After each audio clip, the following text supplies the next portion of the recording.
And hey, there we go. Good afternoon, everybody. Welcome to the horrible, hapless creatures from the shadowy Isle of Comics. It's Sunday. It's our hangout. Welcome everybody who's been waiting in the YouTube room with us. We're live and we're here. Things are a little rough on my end, so if I drop out, I will be back. We've got LaRasa, we've got Mr. Earl Grey, and we've got Sleepy Reader joining us as we do every week. Let's talk some comics, people.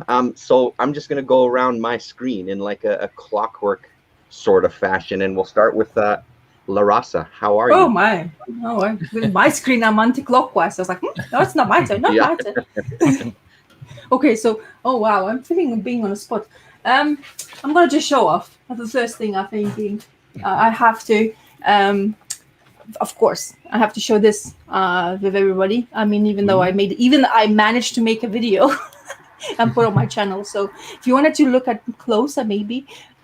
So finally, I got hold of this after doing some sales, which were driving me absolute bonkers because of eBay fees and stuff. But anyway, I managed to get hold of some money to get hold of this, which is something I always wanted to have. One of my Hellboy wish lists kind of thing. And as I knew how amazing it was because I remember the times when I used to go to comic book shops. When I used to go comic shops, I believe it, I'm saying that, but where I went and looked at it inside and I was like, oh, I would like to have it, but I never pulled the plug because I pulled this, I had everything else, so I never got into getting these. But now it's finally here, the first volume. I have still other 5 to go, but we'll take my time, I guess. But it's a beautiful edition to look at. It's absolutely fantastic. I've already read it. I'm well aware of this Hellboy universe. Of course, I'm a big fan. This is just for me to basically start to look back and see it in the bigger pages, which is so lovely. And this edition is always like Dark Horse books. They are producing some amazing things. It's amazing binding. And anything, and it has nice extra content. As I say, it's really beautiful to look at.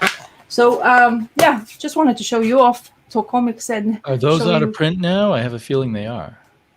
I don't know, to be honest. They're saying that that it's difficult to get hold of.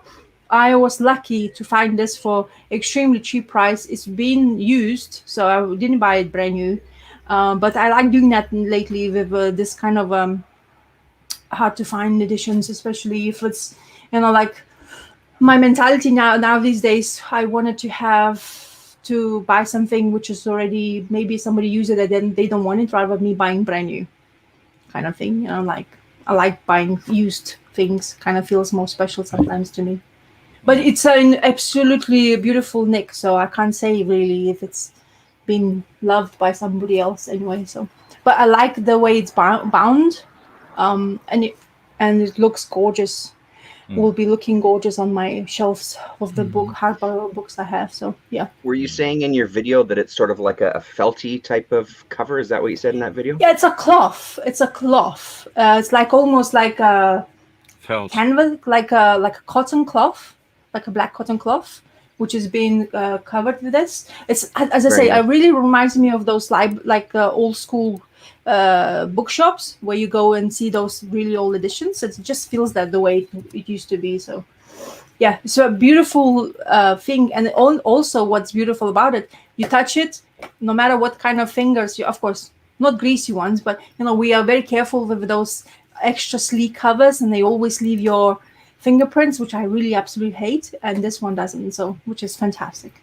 And I think it's really well done job producing this. And I know why it took so long for me to be having this, to be honest. But sometimes when you're like, oh, I can get it, oh, I can do this, oh, like it's the same thing. Like I saw somebody, Agent 42Q or Wednesday Serial, he just showed he's got it, his Teenage Mutant Ninja Turtles hardcover. There's another one I would like to have, even though I'm collecting them in singles. And now he's just mentioned that they might be getting in price. It's like, oh, how dare they? I want one now, kind of thing. But I'm a fan, so. But they go out of print in circles, and they restart publishing them in the next edition. The thing is, they're gonna do it in trade paperback now, and they're gonna pull it for a long time. It's been like a new way of way. The same happens with the Hellboy as well. Like the BPRD hardbacks, for example. They auto print. They haven't been printed. They haven't even looked to print it back because they put them in trades or omnibus, like whatever. That's kind of like your softcover editions, and that's the problem, Like so. I'm glad the Volume 1 and the Volume 2 for this Hellboy edition is quite difficult to get hold of. So I'm being already looking for Volume 2 just to make sure I'm not ending up not having one. So it's kind of one thing about collecting those hardcovers. If they get really popular, they become really popular. You can't get hold of them, and it gets really, really pricey. So. But it is tricky to figure out. Some do, like Earl saying, come back. They cycle around and they reprint the hardback again. But others don't. It's a one-shot thing. Like I always thought Fear Agent would come back in hardback, but so far it hasn't. Yes, that's exactly so. Sometimes, you think you are okay and you can wait, but if you find especially deals like I did, I was like, if I find again deal, I'm definitely going to get hold of number one because, I don't want to sleep on it. I know I want this anyway as in my collection. So I hopefully will just shove other wishes away and I'm just going to get that instead. So. Unfortunately, now I stockpile hardcovers. I have so many I haven't read because I was panicked after a while.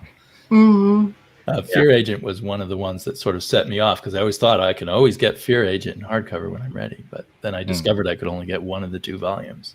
It's the same thing with me in Harrow County, which is absolutely drives me bonkers mad.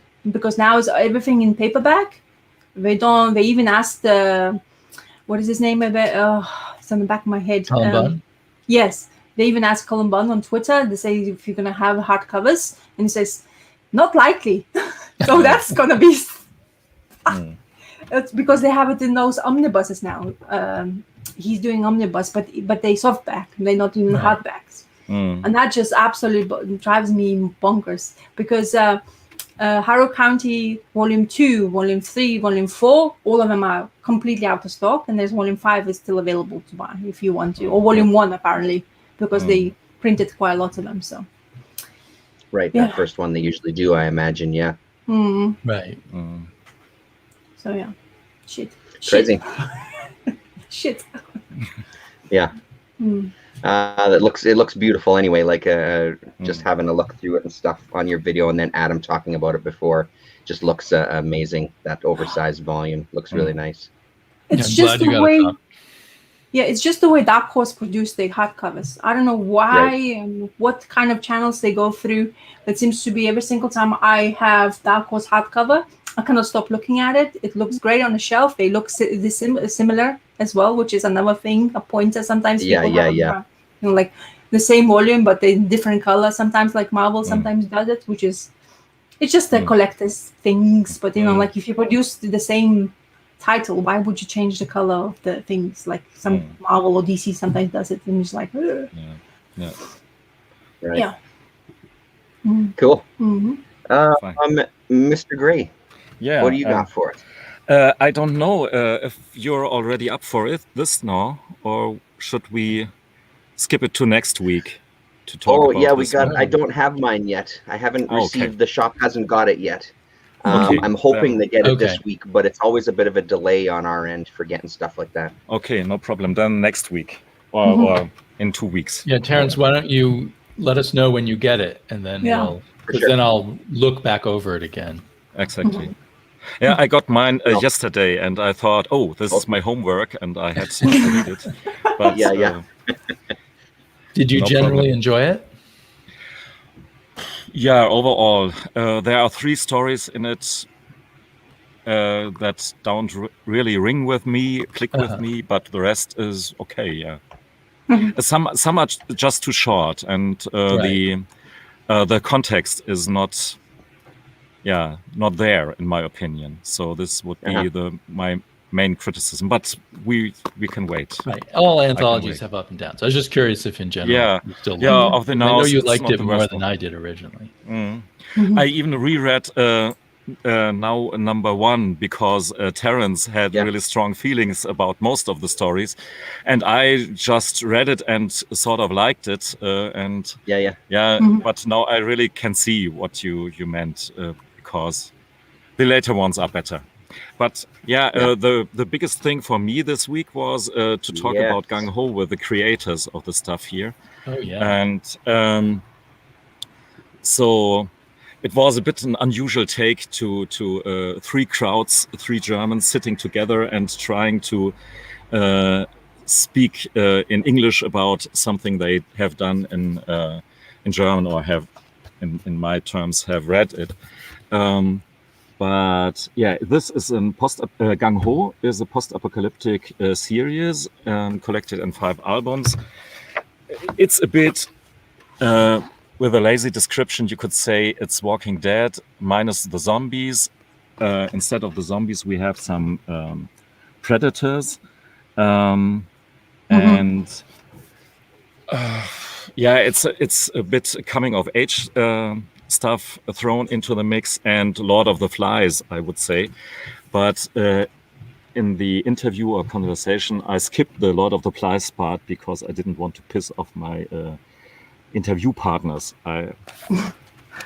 We talked about Lord of the Flies in school, and it's just a description because these kids here, it's a camp of teenagers who have to survive in this post-apocalyptic world, and they found their first love and stuff like that, and it's actually pretty well told, and the art is very interesting. On my first glance in this book here, my first reaction was, to be honest, this is absolutely not for me because of the computer art, the animation feel to it that I don't like in comics too much.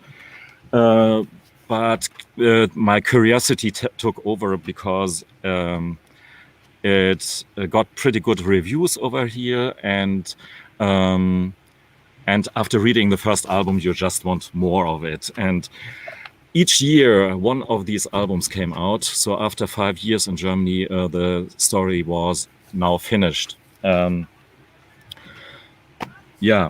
and it's, as I said, it's pretty unusual art. Maybe this is, maybe.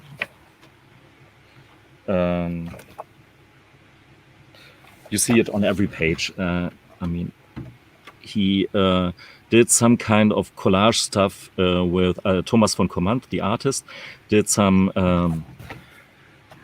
combining in a collage way with these panels, and you see that this book here really needs the European album format so that you can see and all the details, for instance, in this panel here. So my incentive with this book here and why I really wanted to talk about with the creators about it was that it blew my mind that really in America this was put out by Ablaze in comic book format and just shrunken down. And I really wonder what you will see with a panel like this one here.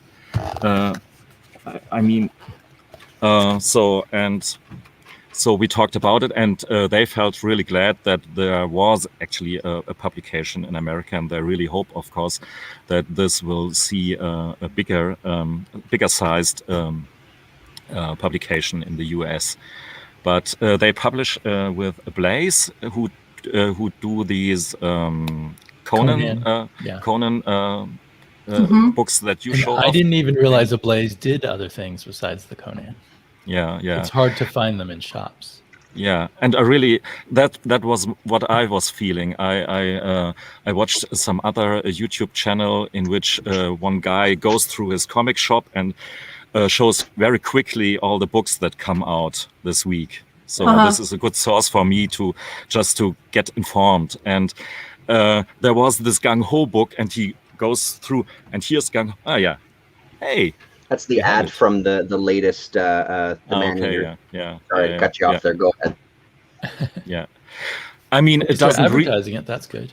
Yeah, it doesn't reinvent comics or so, but it was a really good story. The characters are exceptionally good. I mean, I feel they have a bit this disadvantage that they're very close.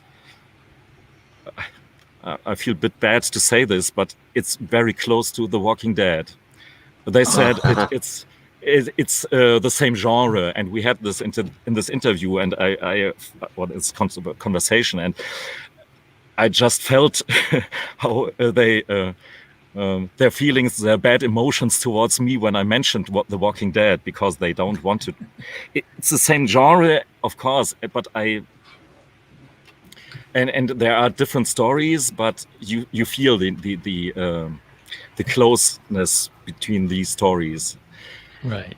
It's hard to get away from that, though, because you see a couple of things like that when anytime they're faced with some, because even mentioning Lord of the Flies, it becomes more about like the relationship in this building a new society, right? So if you're going to take an angle away from instead of, because everybody's just sick of zombie stories, I'm sure, just zombies in general. So, I mean, what made it so interesting with Walking Dead is because of that kind of change. They became almost like the background to all the drama and stuff. So it's really hard to get away from that if you're going to do any sort of story about dynamics in this kind of whatever the apocalyptic world is, zombies or not, right? It doesn't even matter. You just kind of now get put in that hole because of the popularity of Walking Dead, right? It feels Walking like Dead it's a sort of no-win situation, Walking Dead is just one of many things in that genre. It just happens to be the dominant, publicly visible thing.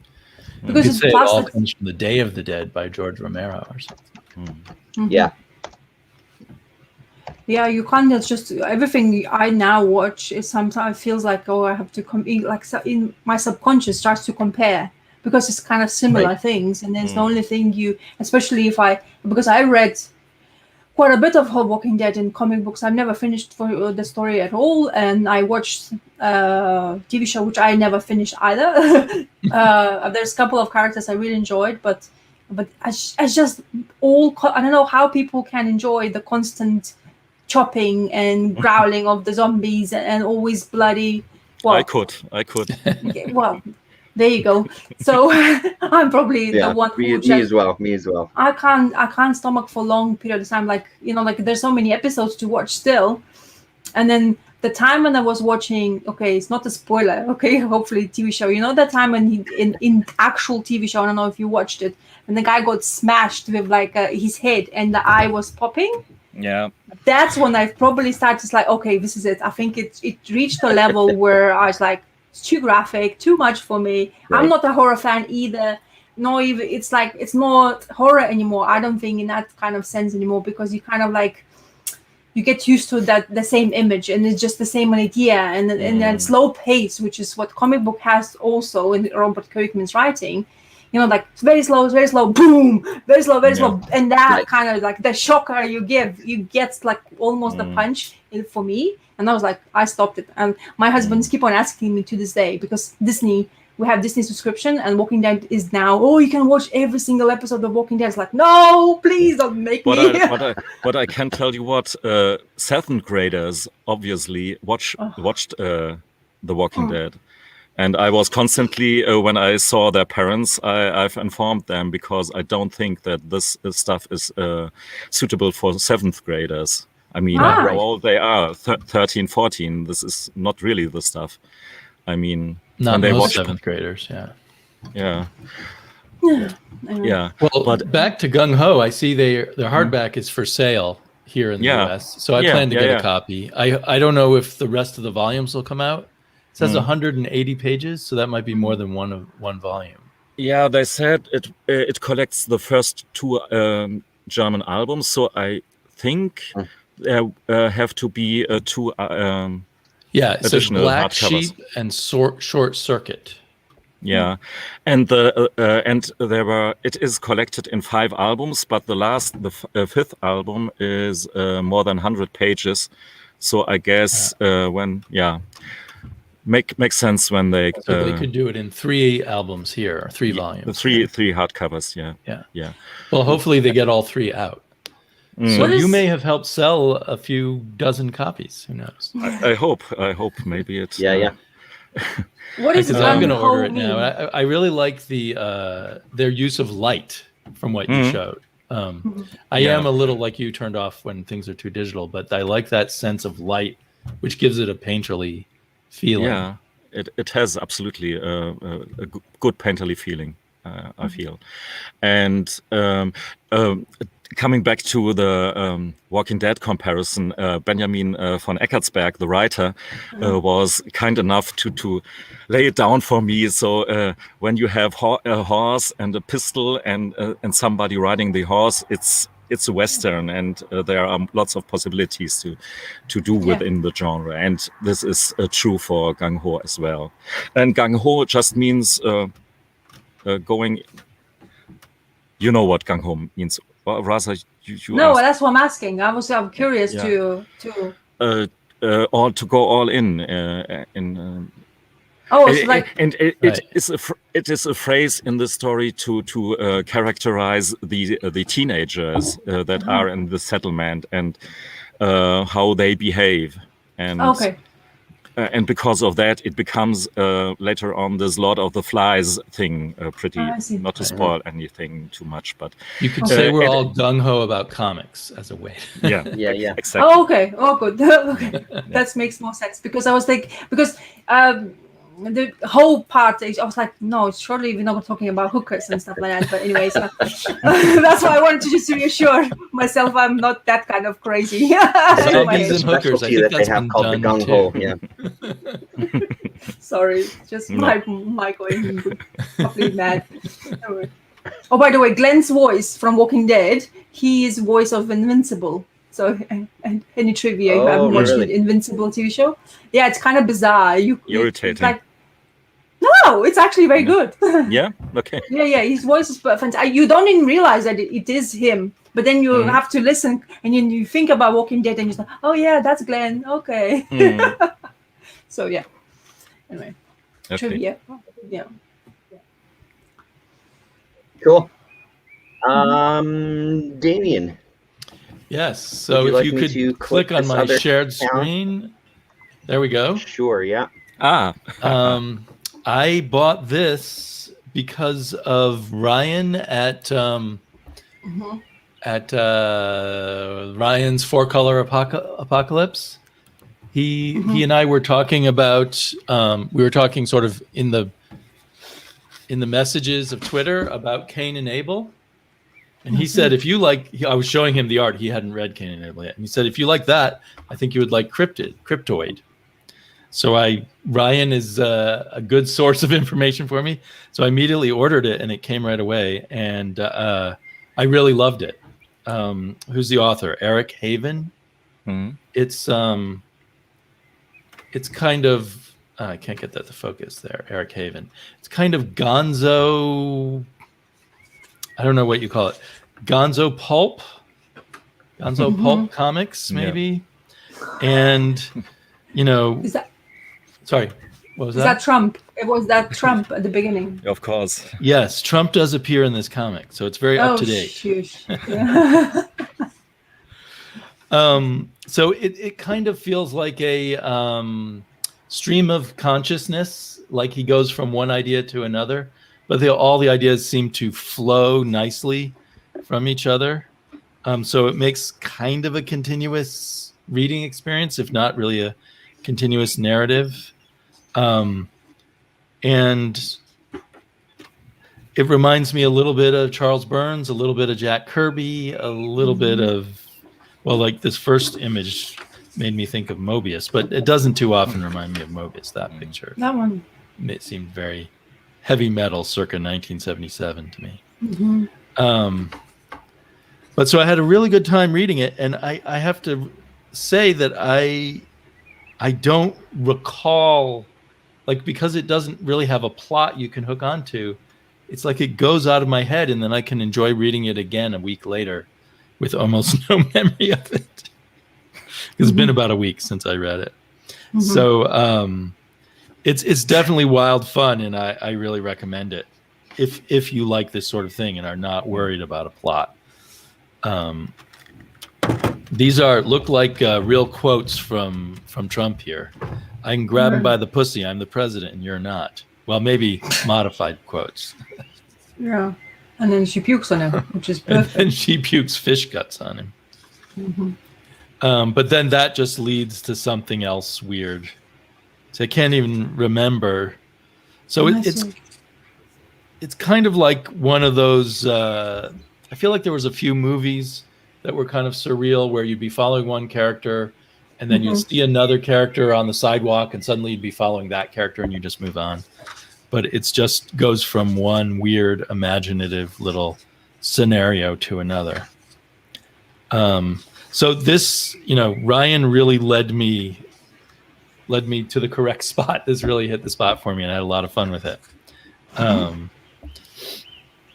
Yeah, and I was just thinking, because there was this, and there was something else I read this week that I'll mention later, where I really love it, but it's this kind of semi-abstract storytelling, which does not stay in my head. And I don't dislike it for that, but part of me feels like, shouldn't I remember what I've read if I'm liking it so much? But I'm really enjoying just flipping through it again right now. It does have, a bit of that.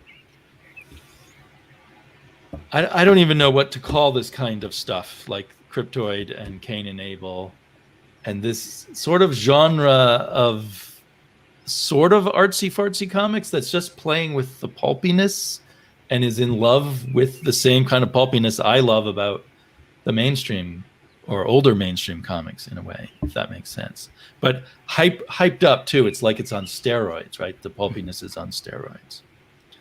This is a bit mellower than the Cain and Abel stuff, especially the Krent Abel stuff. But anyway, so this was probably my highlight, my fun book of the week, and I'll probably reread it again in another day. I have lots of other books by Eric Haven, and so far I really liked all of them. Maybe my most favorite one was the first that I've read. Maybe this is the reason why I love it the most. It's Ur. Yes, I got that when you reviewed it years ago, and I liked that one too, and I forgot that was the same as this guy. I wonder where I put that, because that was a really fun book. Sleepy has a problem with those, like a maze of the books for you. Yes, he's like, ooh, I can't remember things and I can't find them. But I totally can understand that. Actually, I just went away to look for my other Eric Haven books, and I couldn't find them either. So just to show them off here. So Eric Haven books, the minute you buy them, they disappear. Woof, magic. Yeah. So that you buy them again and again and again and don't. Imagine. Right. So have there been many other books besides this one and Because I guess I should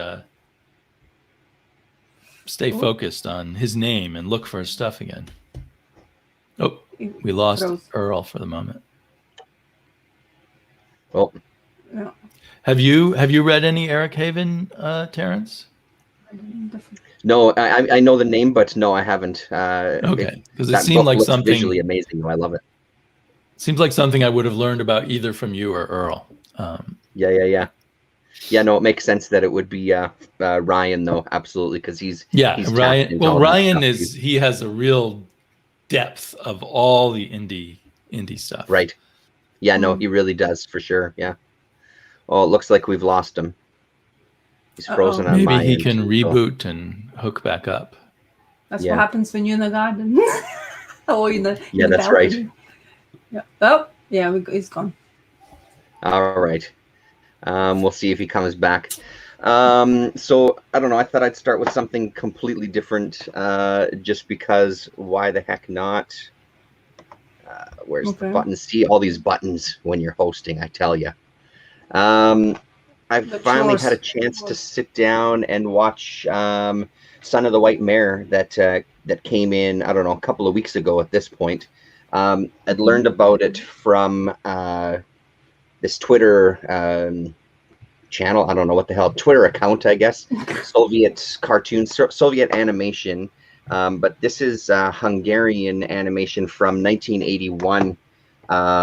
And Son of the White Mare is what it's called. And it's, I believe it's the second full-length feature from this Marcel Jankovics.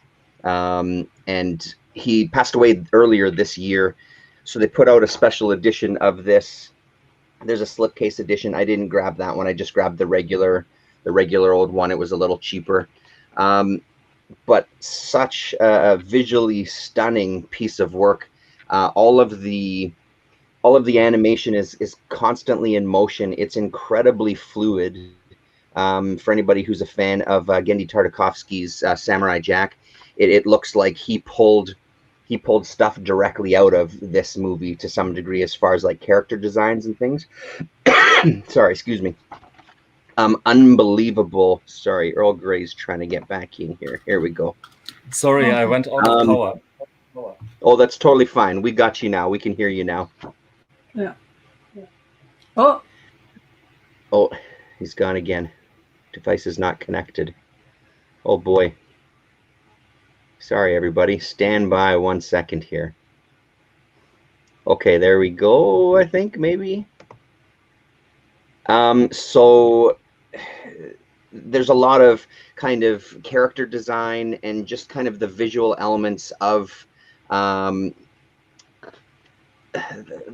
whole story that really reminded me of Samurai Jack of Genndy Tartakovsky, but it also reminded me at parts, especially the way that he used the blacks for some of the character designs that had kind of a Kirby vibe to it. But the thing that was most impressive about the show was just kind of how everything blended into each other. Unfortunately, that's all the stills that they have included in the little booklet there. But based on Hungarian folk stories of there's 3 princesses who are in this kingdom, and they get married, and they're told not to unlock these rooms within each of the castles because they'll release these dragons, a 3-headed dragon, a 7-headed dragon, and a 12-headed dragon.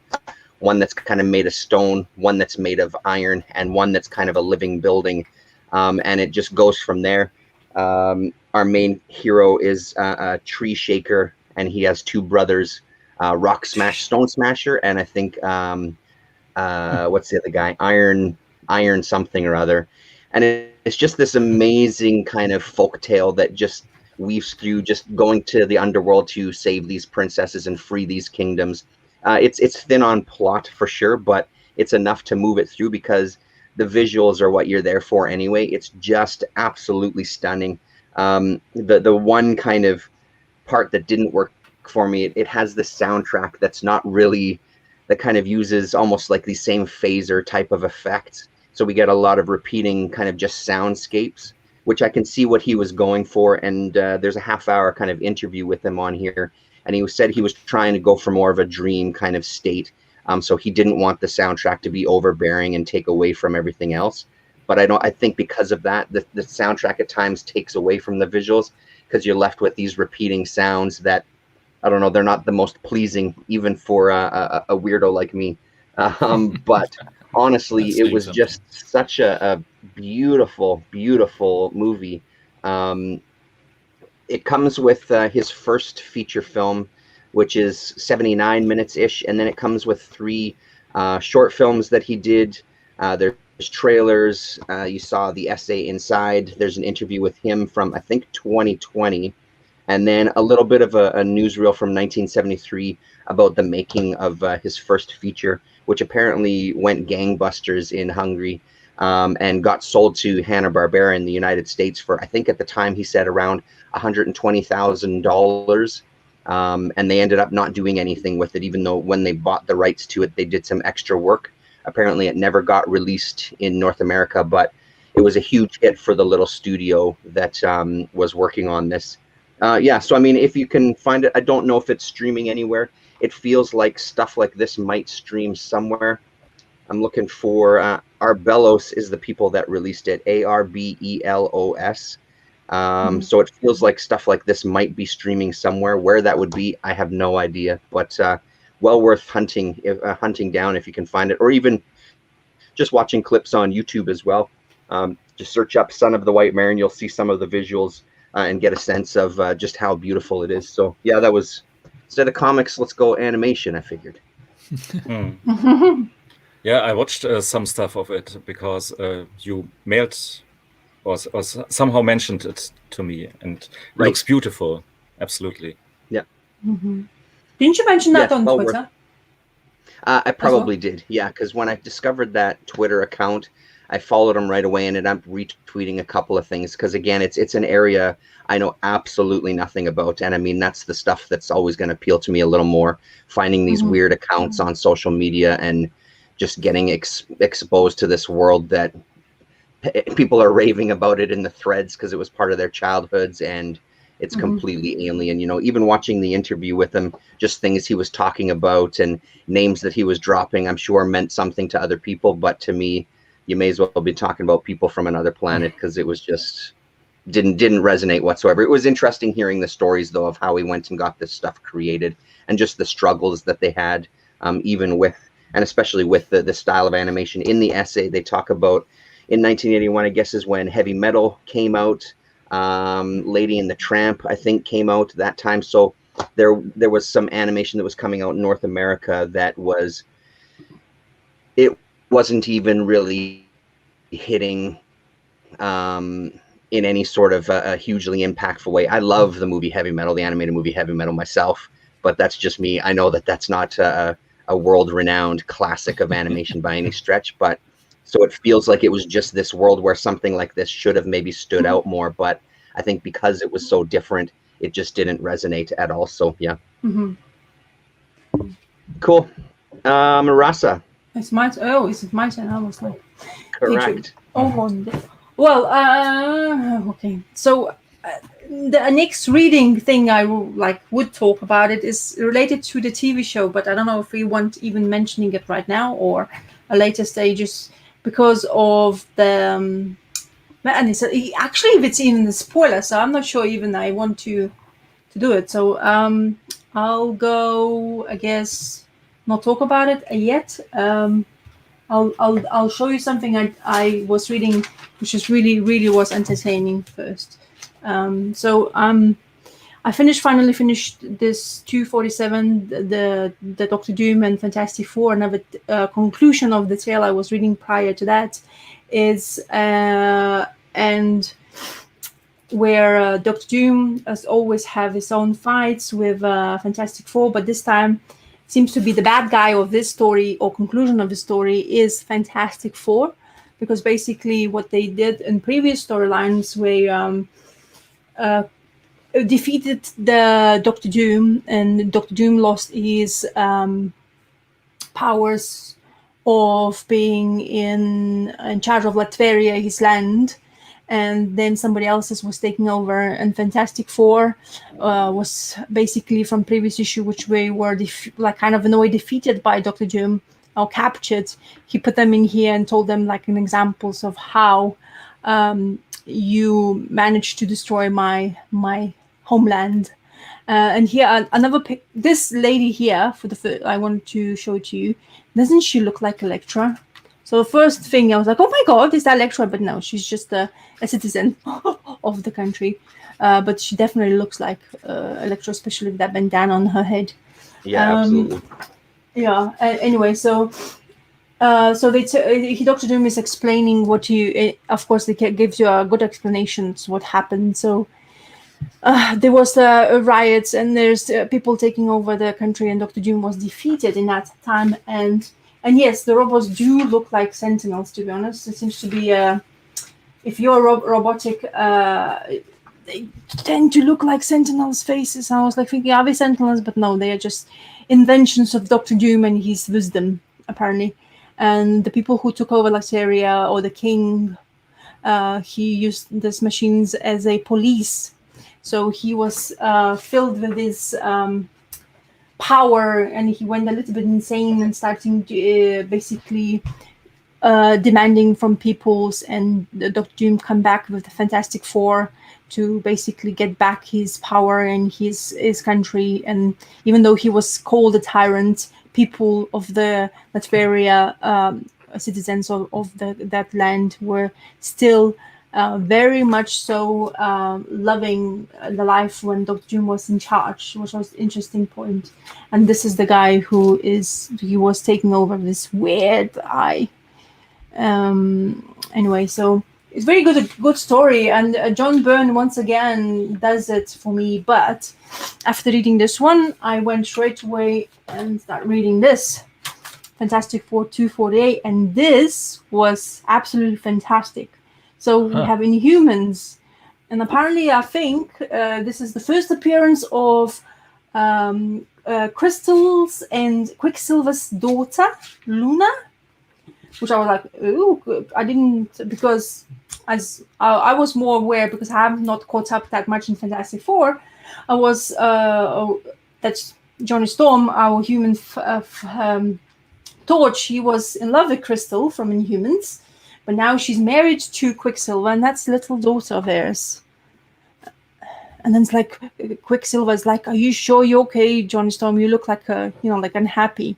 And he's no. I know you love her. Like putting this past me, but he's thinking about the other girl now by seeing this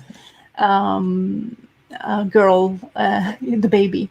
Anyway, so this story is called Nightmares for a reason. Nightmare. And then, because it starts with this Antillean guy called Triton, and basically what happened with Inhumans in this the beginning of the story, that they found a refuge on the moon, and it seems to be Marvel is kind of like a thing to do because of it seems to be X-Men, I think, even went to the moon. Then the Cyclops had this like getaway with a new edition. I think I've heard people talking about he has this getaway.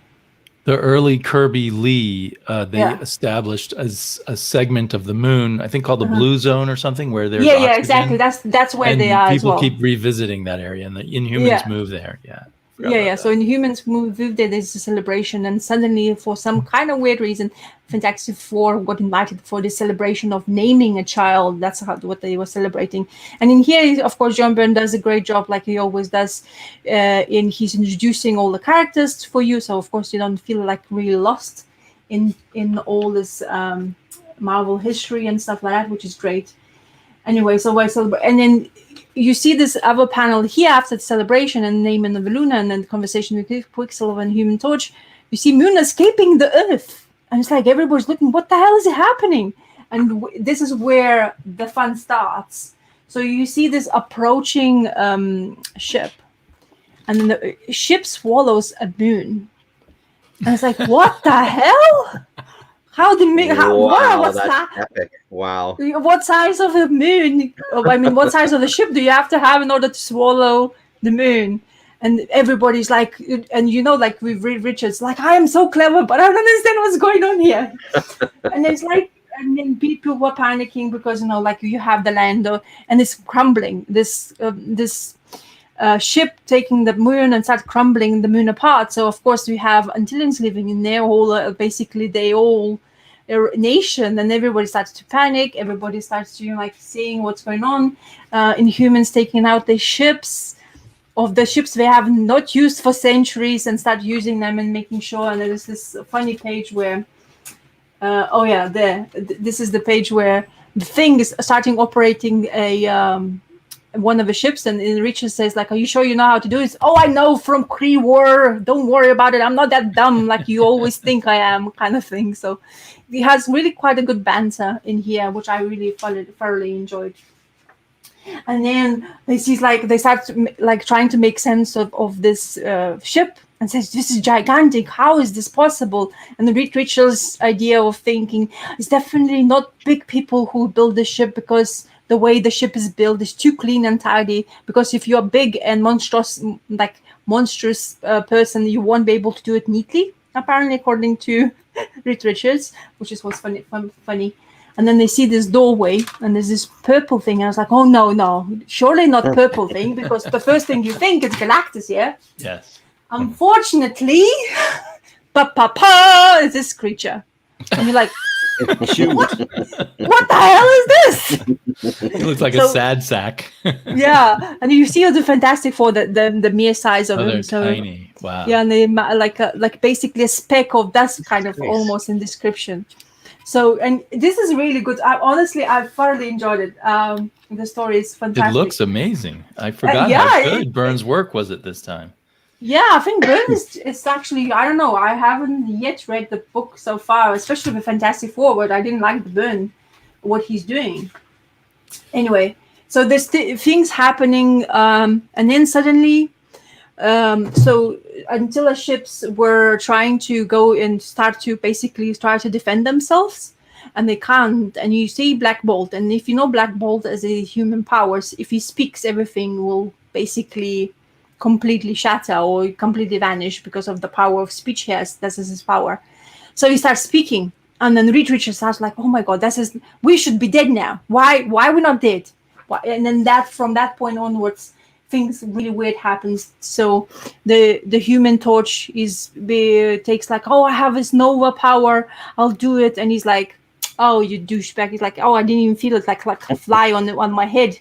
It's like picks him away, and he's dead. And Sue just goes absolutely bonkers, like, "Oh my God, he's dead now!"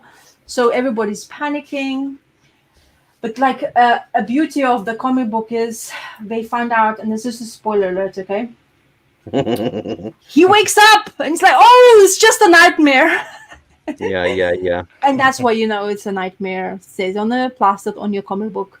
But honestly, I read Nightmare and I was like, okay, I was like hoping to see what is going on, blah blah blah. But I didn't over-examine myself like when I was starting to read it. But it's really good. It gave me information. I got laughter. I got surprises, especially that conversation I really like. And also it involved human Inhumans, which I have not read many of them, and I'm kind of like really fascinated to see. But yeah, definitely one of the stars so far in my Fantastic Four reading, because this is just entertaining, like it's a good entertainment comic book. So DaCosta is telling you that you should slab that shit, and then Mind the Comics was asking, G was asking who inked that. Oh, I'll tell you. Give me one moment. Okay, so John Byrne says all his duties as John Byrne, and Glynis Venus colorist, and Rick Parker's letterer. So I guess he's inked himself as well. He inked himself. Yeah. Which was incredible. He was penciling, inking, and writing that comic, and I think he was doing one other every month also, but I'm not positive. But that guy worked fast. This is one of the things what comic books sometimes wants you to be. These days in particular, I think a lot of comic books we're reading is very serious.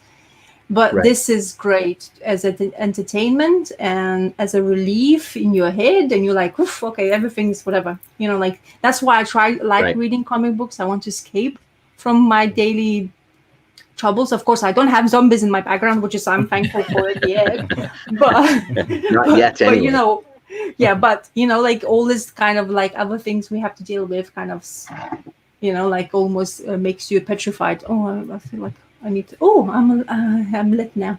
Anyway, yeah. So one fantastic John Byrne, I guess. So highly recommended to read. It's just those little things he does, and I think what he also does really well is introduce you to the universe itself, but without you kind of like scratching your head, which are many things so far in some of the things I experienced while reading comic books, especially in Marvels, because they have such a rich history. It's difficult to be up to date with everything, especially as a new reader. So I think John Byrne generally, should be the person, because he seems to be likes continuity. He likes to know all that in his storylines, and also whatever he does is, which I really liked, is that his female seems to be not so dumb as they usually are shown into, because most of the time that era, not his maybe earlier era, especially Stan Lee's writing, I'm talking about most of the time, is his ladies are like, oh, boop, boop, boop, missing, dun, dun, dun, dun. It's like, there's a comic book, which I'm going to talk afterwards.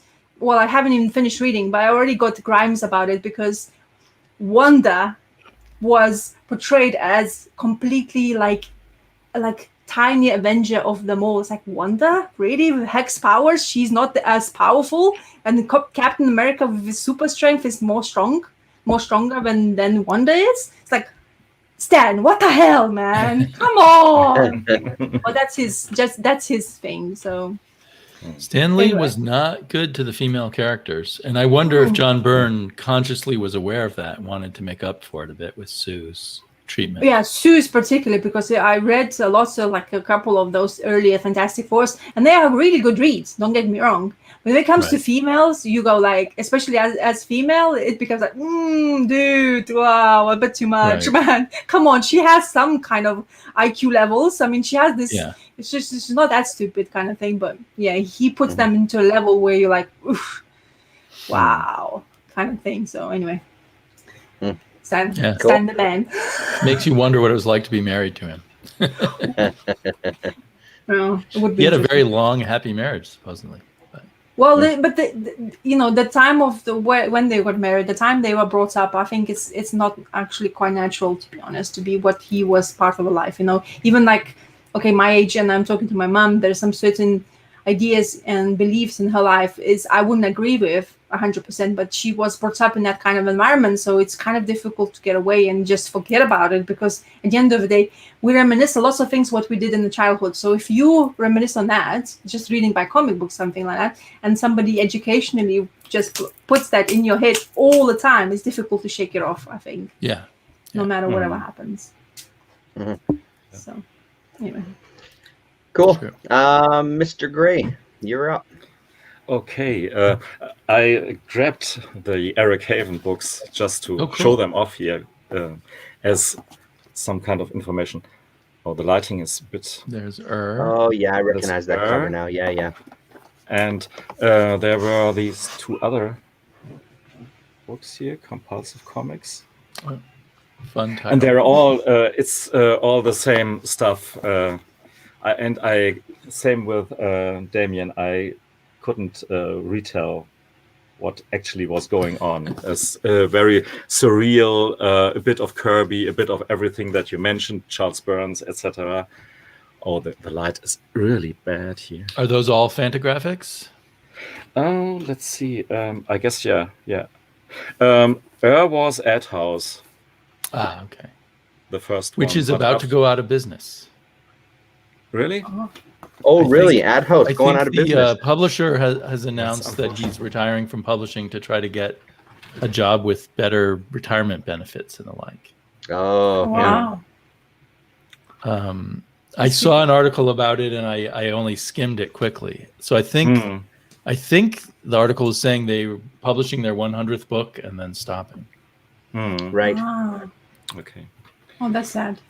But I guess, just like being an indie artist, an indie publisher is, barely surviving also. Yeah, I really liked that stuff. Ad House did a lot of good work. Yeah. No bad book by them. Yeah, I thought I have to educate myself in the Marvel way.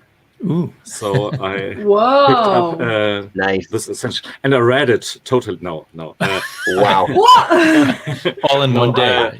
Just Daredevil issue 1, and okay, good. I was like, no way. Written by Stan Lee and drawn by Bill Everett, the origin of Daredevil, which is, as you know, the origin of the Teenage Mutant Ninja Turtles as well. Right, they were actually there.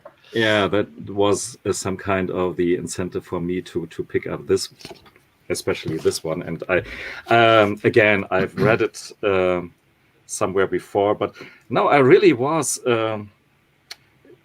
It's a pretty fantastic issue, especially when you look at all the stuff that happens in it.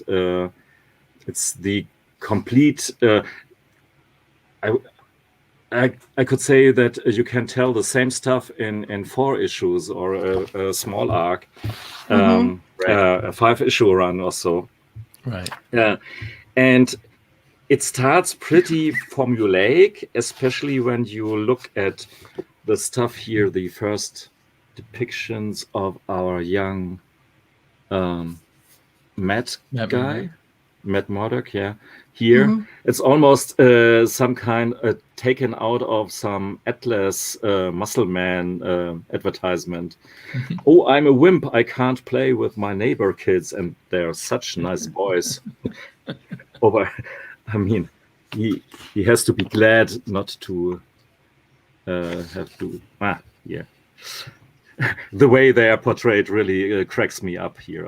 I don't know if you can see it, but so it is very formulaic and has the Stan Lee constant use of exaggerations, the most super story of all time, and so on. And speaking of Atlas here, over there, I mean, this is of the story. I don't have to explain it to you. Because of his dad is a boxer and he has to take a dive at the right moment, which he doesn't because his son Murdoch is in the audience and he doesn't want to do that. He wants to make his son proud, and which is pretty quickly his downfall, and he is killed. And here we have the scene that is also the origin of the Ninja Turtles. Yeah. Which this atomic labs radioactive materials danger just arrives there. It comes full circle, and we come even to know about the superpowers, which is of our Daredevil, his tingling sense, and ping ping. Yeah, absolutely nicely told and understandable and everything.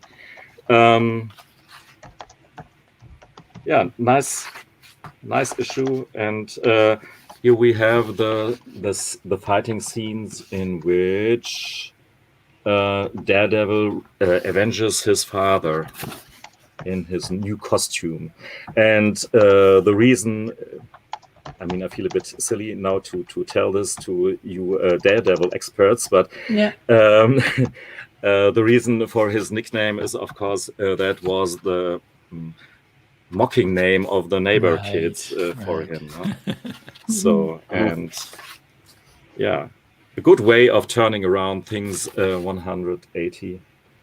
And we have even his assistant Karen with this very strange hairdo, but it's fitting for that era, though. 1964. Yeah, of course. Yeah.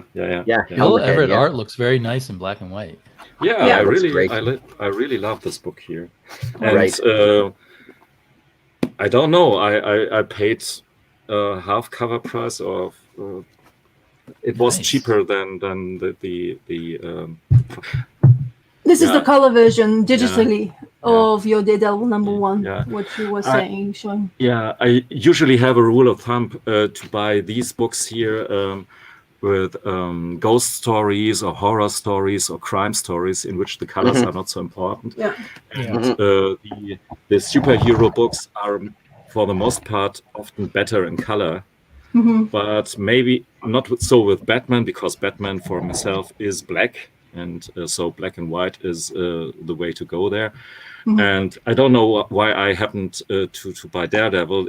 Maybe it was the time when the TV series was on here. And I really liked the first episodes of that series. Somehow I don't... especially the Kingpin was a...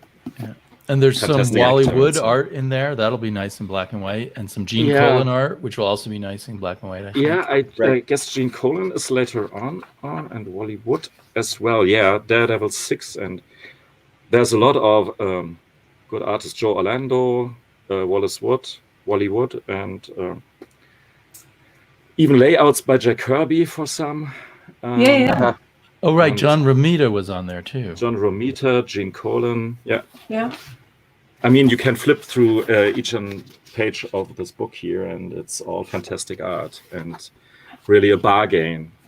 These books here. I love the essentials. I've only got the Doctor Strange one, but I love it because you get to see that black and white. Because absolutely, the color is nice for the superhero stuff. But man, it's it's a cheap, really dirt cheap way, because every time I see these essentials, at least here in town, they're very, very reasonable, or they're on sale. You know what I mean? So it's a nice way to get kind of that just line work and have a look at that inking, right? So it's cool. I mean, because the reproductions, at least in this one, I don't have experience with a ton of them.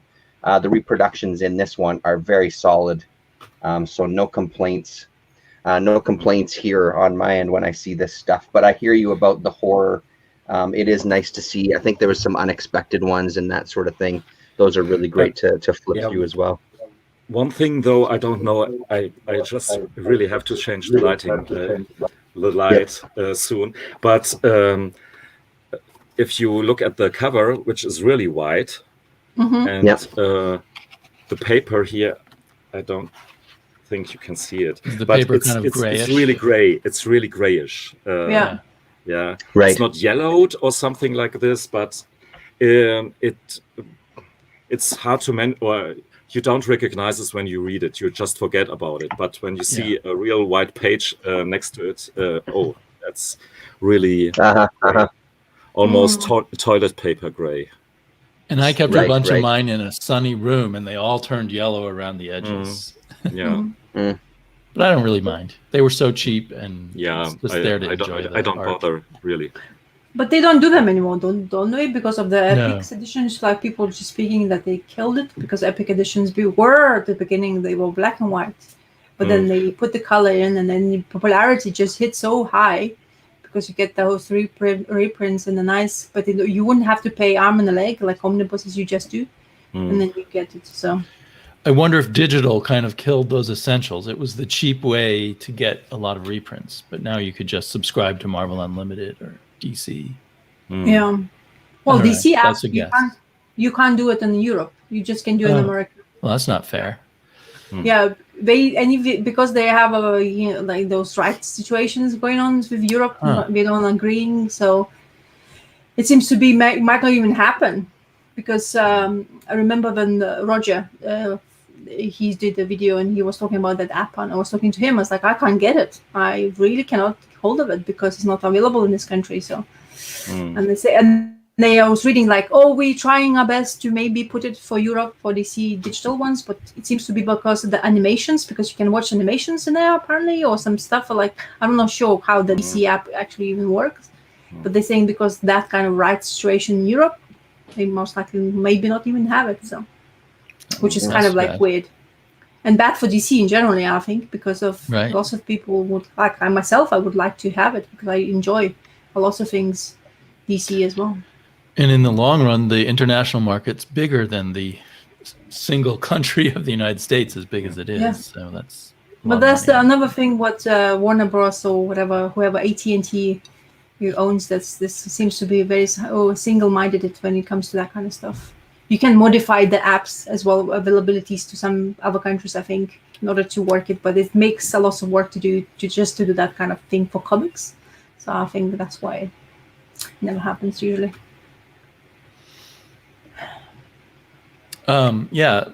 Miss So said it might cost her a lot of money, but I think you can still find these essentials at cut rate prices, because I don't, like DaCosta said, they're not that popular because now there's so many color editions available. Most people just want the color.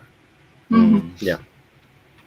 It depends which story though. It's still there's some essential part of a story usually fetches quite big money, even though it's black and white. Oh, okay. Well, I've seen a lot that have been like half price or something, and some just box full of used trades that no one wants. Right. Yeah. The one that someone mentioned there's a Conan one you can't find, which I've never heard of, but there's one Scott of was saying, there's one of Marvel Godzilla, and I was told by my comic book shop lady that they published it once, but then the rights fell through, so that you can never get the Marvel Godzilla again. So if you ever see that, snap it up. Make some money for other things. Yeah, there you go. Or if you love Godzilla the way I do. Oh yeah, then you put it on a pedestal and make sure it's displayed. I do. Like I have a Godzilla pedestal.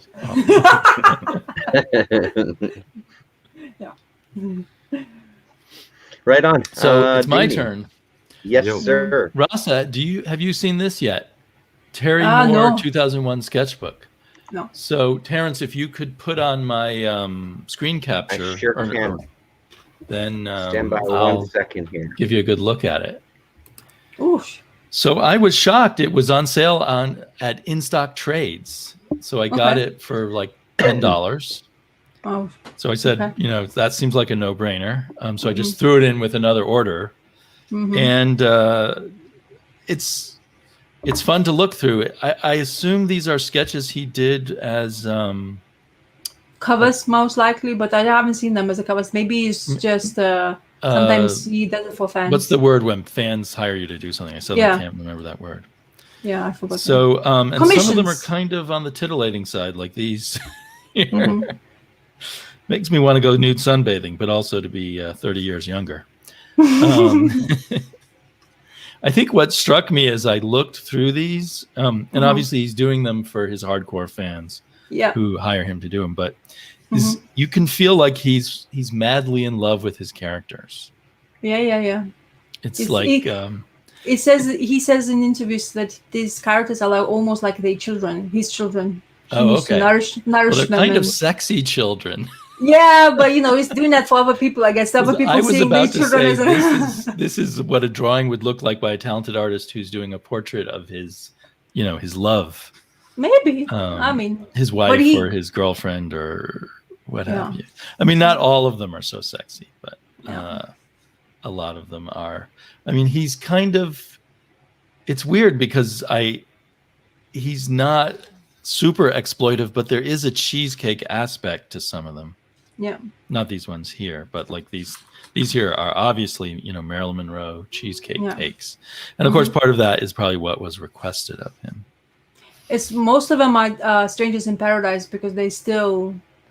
That's still where the biggest fandom is, I guess. Yeah.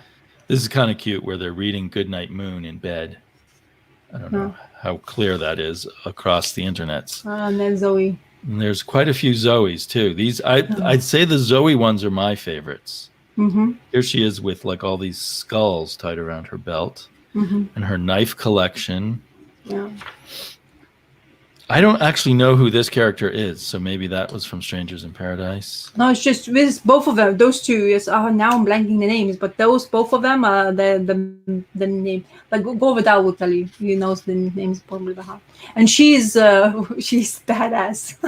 She looks like a badass. Well, yeah, she looks like those like those typical like old movies where the Russians are tall and grimly like I can imagine she's like that kind of thing. Like. Really tall and speaks Russian all the time.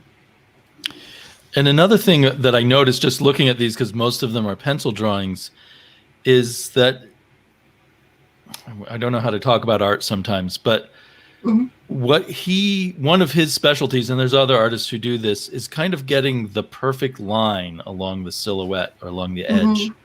And you can see that there's, a few other faint lines that have been erased or that he drew very faintly until he worked it out. But he's kind of a master of these lines at the edge of the figure. It gives the figures points of interest, so your eyes follows the character first rather than the background. So it makes sure he stands out first. Yeah. So and it's interesting for me to see how that is even in pencil, because I think some artists you see the pencils and it's almost like they're working outwards in the figure or something.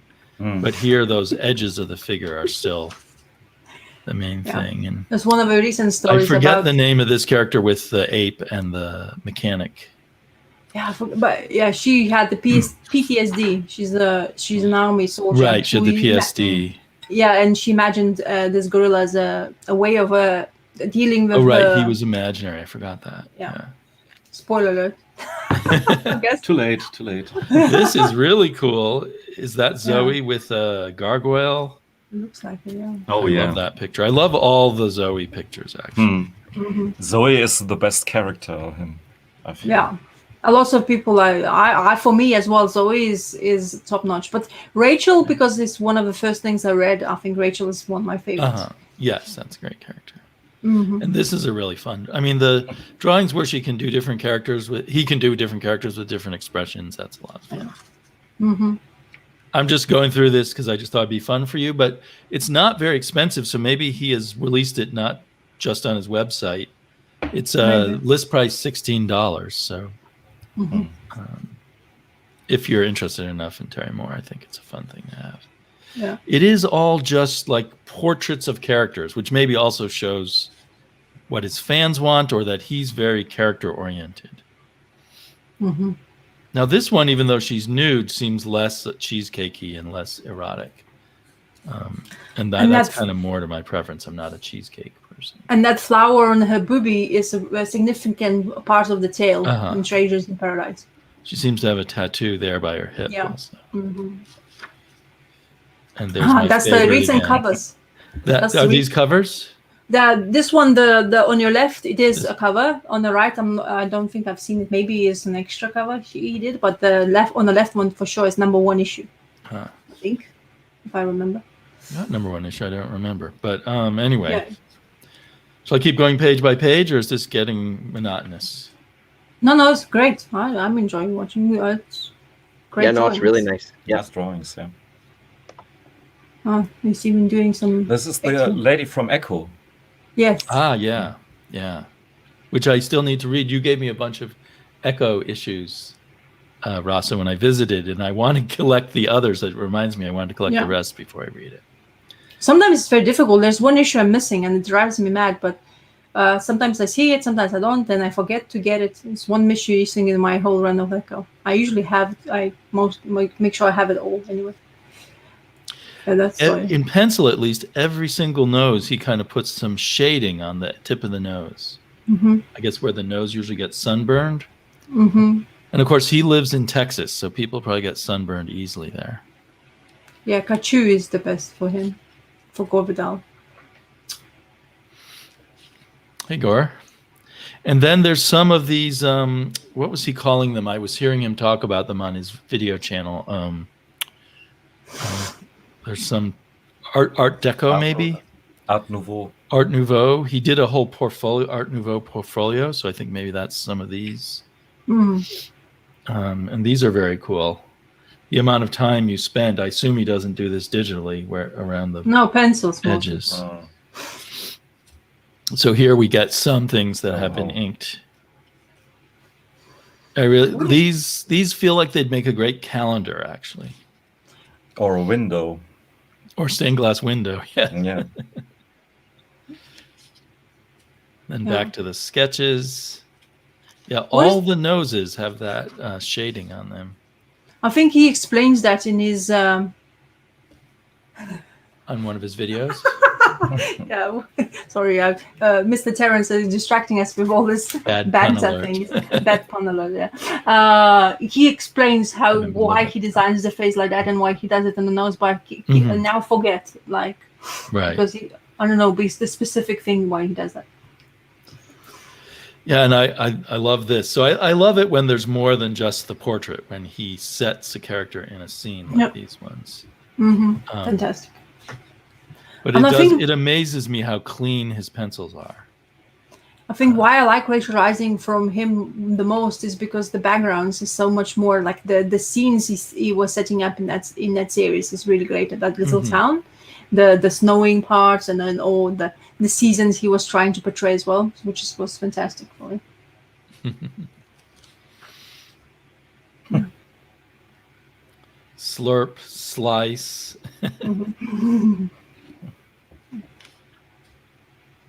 And of course, COVID. I was one of the covers. Because he was producing not second volume, but a new edition of Stranger's Paradise, or continuations, to finish round off the story in this era. So one of these covers were part of it. Yeah. So some of these are covers again. And that's Rachel Rising on the right. Right. Mm-hmm. Love it. Scars on her neck. Yeah. This seemed odd to me. I'm not sure what's going on there. Yeah, that's somebody's very kinky. Must not kill predators. Must not kill predators. Maybe kill just a little. And this is nice. I like this because there's a lot of shading in with the pencil and. Yeah. Anyway, it's an interesting thing. I think a Terry Moore calendar would be really appropriate. Mm-hmm. Maybe you should just write a message on his YouTube, and he takes people's ideas sometimes. Right. You know, like Maybe I should. Yeah, I used to watch every Sunday. I kind of fell off of that. No. But for a while, I watch every Sunday. Where's this classic bell bra? Dude, if that bell bra can actually hold your boobs, that would be something, you know? Of course, if you have a big boobs, I'm talking about. Right. You know, like, for example, I'm not complaining about mine, but anyway, that would be nothing I could do about it. It's just like, nope. Nice. That looks great, Damien. Awesome.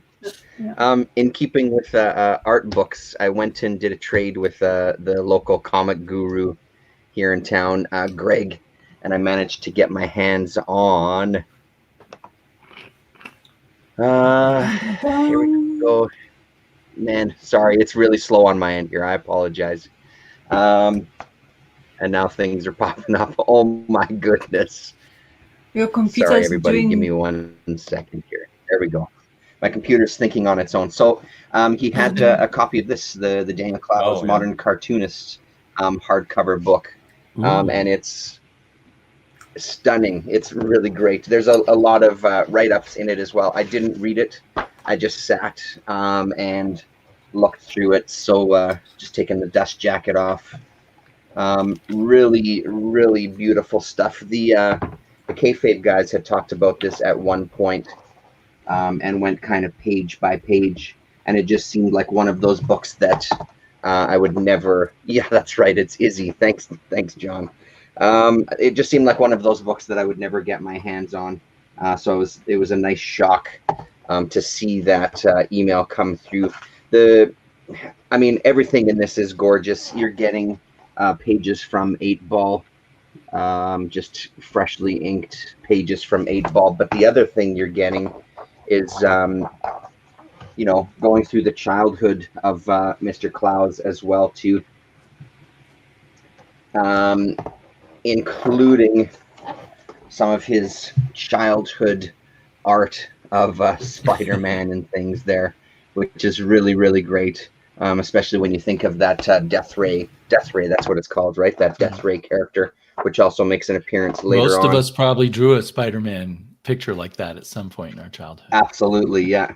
And then there's some more sculpture and drawings and things. So amazing stuff. There's not a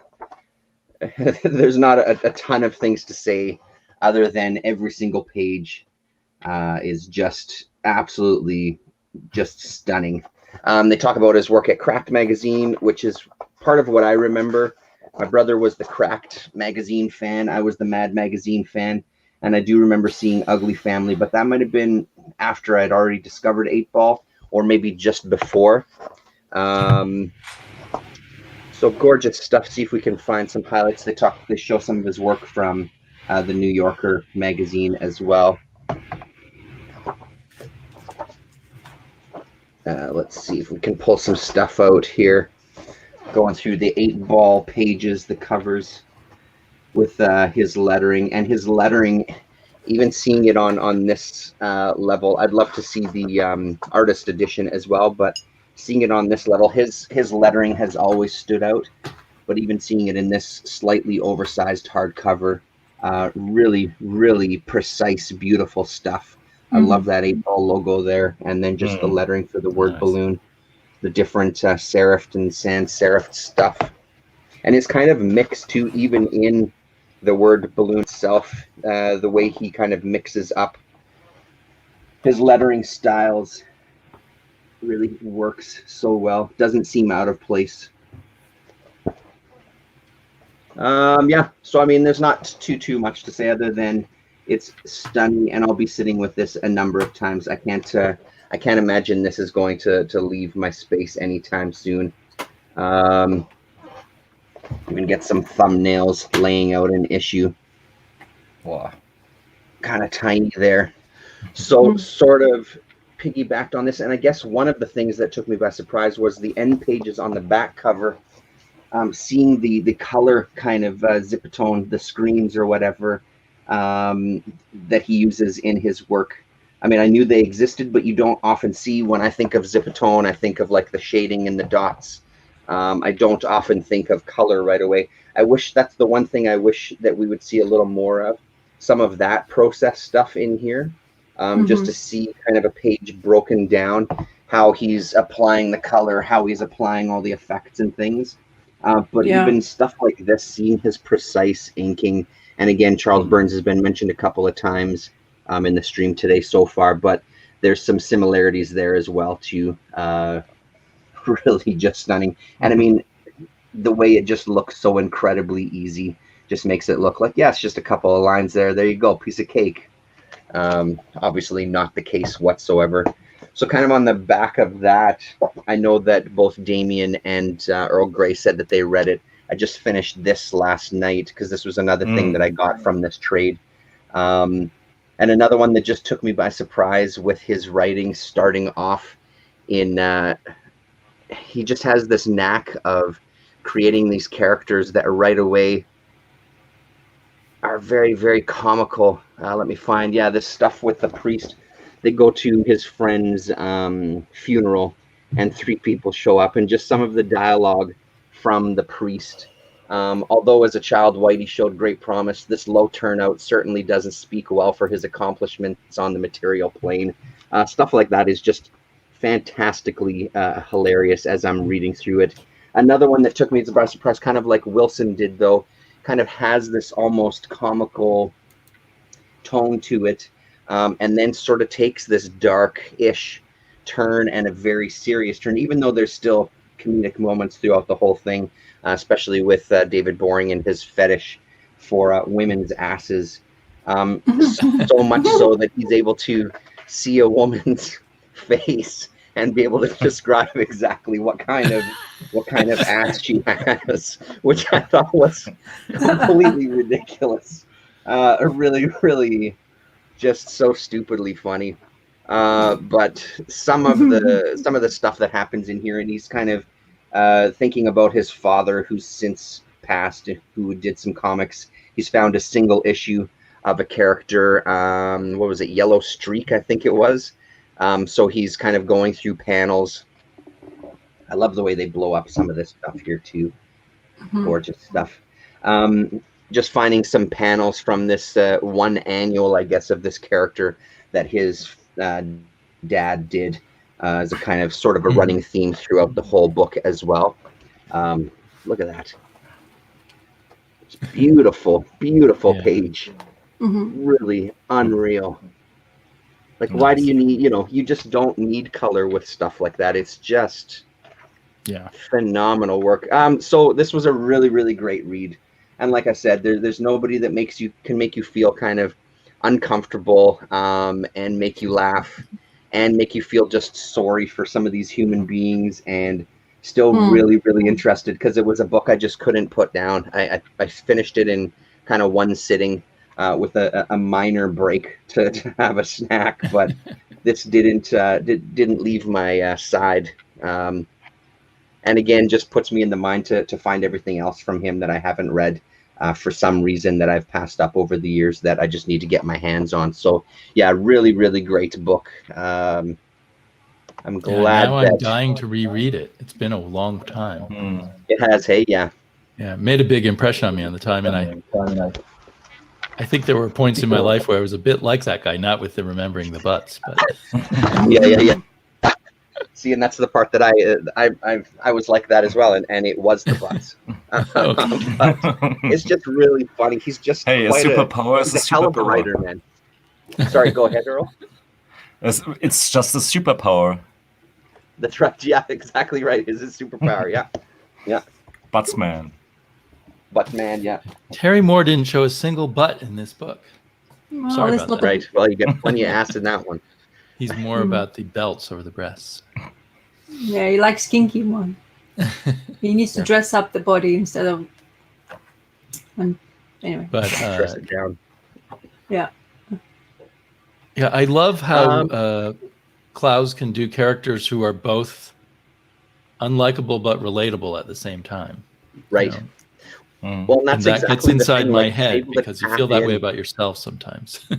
Right. It's that ability to tap into kind of that uncomfortableness and the way he makes everybody's expressions. And there's just again, it's this magic of storytelling, right? There's some sort of magic there where even if you can't relate exactly to the scenario, which sometimes very embarrassingly so, you maybe can a little more than others, but there's still something there to latch onto, this uncomfortableness of being human sometimes and just being an absolute stumbling, bumbling idiot, you know what I mean? Yeah. That he just captures so well, maybe a little more sometimes for people are on our end of the spectrum, being kind of comic book nerds and that sort of thing, right? So, but it's uncomfortably good though, not in a way that makes you want to flee from it. You want to engage with it because there's still something really engaging about them, and really, sometimes I find myself reading stuff like this, and you end up cheering for them in their kind of awkwardness. You want them to succeed because they're just so comfortable with how completely idiotic they are. And yeah, it was a really, really good read. I loved that one quite a bit. Mm-hmm. Rasa. That's the rest of the comic books which I was reading or whatever I have read is partially because of the Loki's TV series. And I would like to talk about it, but I don't know if we're doing the spoilers or not, so I'm asking you that before. Yeah, don't worry. Okay, so. Love that one. Yeah. So that cover, anyway. Yeah, Terrence found the cover. He's gonna like ching ching for it. It's there. It's gonna get sold as soon as I finished watching the episode. I went to because I've been collecting Kang stories, and honestly, I say, who cares about spoilers? I've been collecting Kang stories for a long time because I've always loved the design of the character, and honestly, this was, I think, the first thing that I ever bought Kang related, because I love this cover a hell of a lot. Even though I'm not the biggest Avengers reader or fan, I love this cover. So as soon as that episode was done, me and the family sat around and we looked on eBay for stuff and pulled out a couple of things from the collection, because it'll be, if now is the time, It's cash in. So because of that TV show, I was reading. Of course, I went through Marvel Unlimited because there's I don't think I have ever even delved into Kang the Conqueror, because when I was watching TV show. So now I'm just going to tell you my point of view. I got confused. I was the man's conversation with both Lokis where I knew some of the information, but I wasn't really aware because of Kang the Conqueror in Marvel's universe. You have him in limited versions of him. So Immortus, he's a Kang the Conqueror as well. Yeah. And then another one which Rama-Tut. Yeah, Rama-Tut. Right, that's the pharaoh of Egyptian heritage and stuff like that. So I was when he was starting to speak and he's doing all this things with his thing, it's what is that? That circle thing he had on his hand. Because the Kang the Conqueror, now what I'm reading is I know why, because he's from the future, he's tech guy and all that stuff. So because what Marvel the universe does, it gives you, because that's what the person is, and it actually didn't came out after the episode. So it gives you an options how to find out about Kang the Conqueror. So you have many storylines, and that's your copies and stuff. But one where of course, it's funny. So first appearance and it's first appearance. So I read the first appearance of Kang the Conqueror because I was curious to see how he came. Of course, first came to be. And this is the story which is Avengers number 8, I guess the money book at the moment. So people, if you have it, sell it, apparently. Anyway, so and it's written by Stan Lee and of course Jack Kirby there, so which is fantastic art. And then it introduces you to character, and the story, the way it starts, something's happening, this UFO, and there's explanation also in the capture letter saying there. Explaining what UFO stands for, unidentified flying object. Editor. Good to know. Yeah, so this is the Kang Conqueror's ship. It looks like a clam with a lot of torpedoes around him, so that's interesting. So futuristic land. So he lands, and that's how he appears. And it's beautiful colors. Don't you think this is fantastic colors to use for the creature or future? You know, like people don't. What drew him to me? That's what drew me to him at first. Like that character design and those colors are exactly. Yeah. And then also they used him really well in that Marvel animated show that I'm blanking on the name of. There was a whole arc with Kang that I thought was really, really well done. Really interesting. Is it one of the Avengers TV shows, animated shows? Yeah, I'm just forgetting. Yeah. I'm just forgetting the title of it. Yeah, it is one of those newish ones. More Jack Kirby brilliance. Yeah, and then you see that the way he's dealing with the god, the Thunder God, and his name is Hammer Uru something, but not Mjolnir. I can't know how to pronounce it. I thought it was called the Uru Hammer, and then later they named it. So it's made out of Uru metal. I see. That's why. Okay. The dwarfs or whatever. Yeah. Thank you for those two historians who just mentioned the name. Very important detail in Thor history. Yeah. Right. Yeah. So he comes in, the army gets involved, shoves the Avengers behind. No, we will deal with it. And Kang is like, no, you puny, you all puny. Like, that's the beauty about when you read Silver Age Marvel. Everybody's puny, especially the tyrants and stuff like that. So they comes in and it gives us a bit of a history. And honestly, I really enjoyed the story. Like, the Avengers looked rattled, and that's the main idea, I guess. Presumed will be the future of maybe Marvel Universe in the movie side. But honestly, this Marvel Universe just gives you a chance to basically discover and read more comic related things without having to go run it around and buy it in this beauty way of doing it, this stuff. So yeah, definitely really enjoyed this as a Kang. But what was more intriguing for me after reading that, they suggest you to read Kurt Busiek's story, which is I don't remember if he's doing anything recently. Maybe you guys can tell me something. So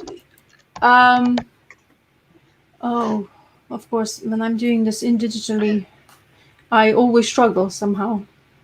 You can't flip pages quickly. Yeah, you have to really do it. They make it work. So, Avengers Forever, Kurt Busiek, Pacheco, and Marino's story with Rick Jones as a main guy. So apparently this is also the Kang the Conqueror story, and one of the good stories apparently. So far what I read in this couple of first issues, we have Rick Jones being captured, and that's where I discovered about Immortus, another being of Kang the Conqueror. And it shows us a future of Thor's, the Iron Man's, the Captain America's, and Ant-Man, army of them. They made up an army of those, and this is how the beginning of the story starts. And then the one who's in charge of it, or in charge of them, is Rick Jones. This is how the story starts. So it was like, wow, what is this? And honestly, the covers looks really unattractive for me, especially for Marvel. But interior is really well done by Pacheco. So yeah, it's intriguing because Rick Jones apparently has this destiny power where he is gained it from the Kree old wars. Destiny Force is called, and Immortus sends to 7 temples to kill him. Rick Jones, he's critically was injured. Anyway, and then you see him in this oh my god, I'm struggling. In this place, it looks like he's dead and something like that. So Avengers are baffled, and then they come into this lab, and there's this Tempest guy with this in a jar with his brain. Apparently, he's like a living computer, which I didn't know that it happened in Marvel Universe. Anyway, so Kang the Conqueror come to save Rick Jones because he doesn't agree to what future can hold, and this is they still doing it in the same. I just wanted to show you the way he looks in this newer version of Kang the Conqueror. They still continue keeping his costume, which is great, I think. Anyway, does he have an arrow pointing to his crotch now? It looks like it. It's a bit more sexy. That just seems funny to me. I don't know Yeah, what is that he. is. Yeah, Every What is necktie is some kind Yeah. of Yeah, arrow. can you I guys never tell thought me of that. right. Yeah, Wear what is he neckties more. holding in his hand? What is that I'm not sure. contraption? I No don't. idea. It doesn't it doesn't explain I did not yet. read that series. Yeah. So anyway, so far, honestly, it's quite interesting because this is the Mortis. He's another version of Kang the Conqueror, and that's where it's kind of like, to be honest, the show, these comic books, it's like so much to discover, and I get like that's why I probably didn't enjoy that much of the Loki's end of the story. I didn't feel as intrigued as like people like there are lots of people who mentions who like about this TV show especially, and they talk about Kang the Conqueror. They're like, oh my god, we are fearing it's going to be worse than the Thanos, the last bad guy we had in the movie universes. And I was like, okay, this guy's from the future. He has technology. I know he can travel in multiverse. I think that's the whole idea of the TV show was about tapping into multiverse and doing whatever the hell you want and then just forget about it. Probably that's the whole idea. So you don't have to be in continuation. Right. But yeah, the Kang the Conqueror so far is quite intriguing character. But for a guy from future, I don't see him as deadly because maybe I don't know his like history. I'm still trying to discover. And so far what I read, he's intriguing, but it's not scary. So maybe you guys can tell me something where he's scary at some point. I think it's more to do with kind of the other characters, because even he has association with Doctor Doom. I don't remember exactly if he was a version of Doctor Doom in one of the other ones, or if he was related to Doctor Doom or something like that. So I mean, when we watched the show, as soon as they opened the door, I got overtaken with Kang excitement. The rest of the episode I thought was great, just fine. But honestly, the only thing on my mind was, as soon as he said, when they said, who are you? I've been called by many names. I looked over at my son. I went, it's Kang. And that was it. And we totally enjoyed the show, but it was purely just based on that. And then they never used the name Kang throughout the show. No, they didn't. No. That's correct. That's exactly right. They didn't use any he kind of refers to his other kind of realities, his variants he talks about. So, I mean, when it comes to like the movies and stuff, the thing that excites me the most is the same thing that we've talked about before with Doctor Strange. I see all of this stuff as the potential for like the CG space and kind of multiverse type of thing. Like that's the stuff that gets me most excited. I mean, I'm sure the story will be just fine or whatever, but I think I'm just mostly excited for the visuals and everything they're going to do. Because even going to his castle and seeing kind of the timeline outside the window, I thought all of that was really great, even for a TV show. So I would love to. I'm hoping that we can see more of that kind of epic scale on the big screen. And I'm assuming that it'll eventually tie into the Doctor Strange movie, because that comes out, early next year or something, doesn't it? March or something like that.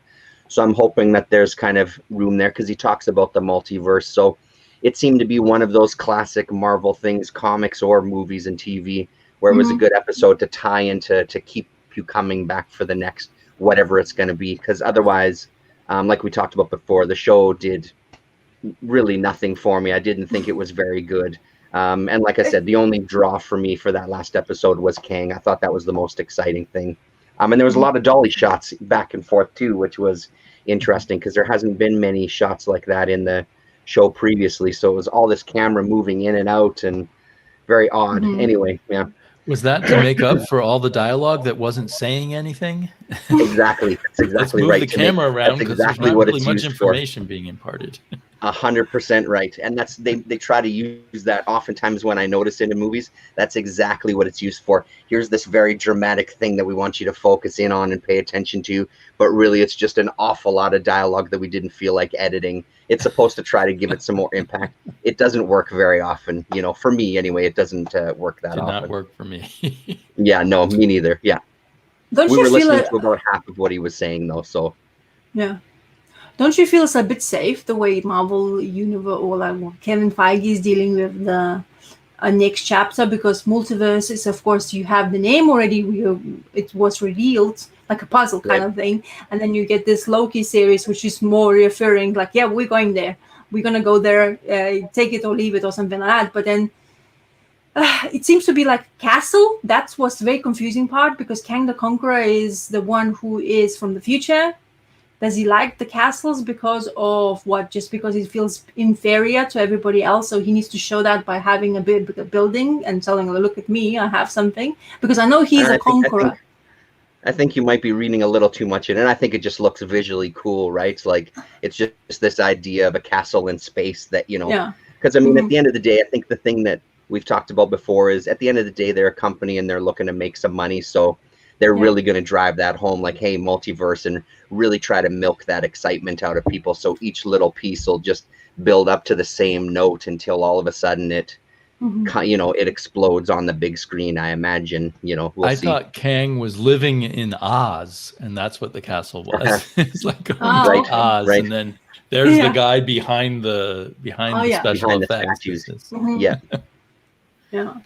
Another thing is, like, because if you're going to that kind of realm, I was thinking, why wouldn't you introduce your Galactus? Because at the end of the day, Galactus is bloody devourer of the Earth. So that would be a great, problem for Avengers, for anybody who are trying to introduce. But maybe they have something more special, because I don't know how far and how much story you can take out from the great evil as Galactus is. So. Right. Yeah, I think Kang is actually a good choice as a story engine, because they can have him be the villain multiple times in multiple movies before they wipe him out. Yeah. Exactly right. Yeah. But that doesn't mean they're going to make good movies, because they certainly didn't make that good of a TV show to start with. Right. Yeah.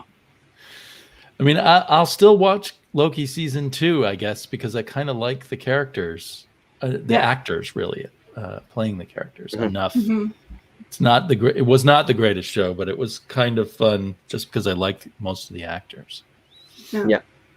Yeah, there was moments that were good. I mean, and we're in the same boat. We'll absolutely watch the second season, especially if the cost of entry is what this one was. What, 6 episodes? Is that what it was? Yeah. So I mean, that's a pretty low kind of bar to, you know, once a week, 40 minutes. I can manage that, even if it turns out to be something that's not too great. But there's enough there that I'm a sucker for this stuff anyway.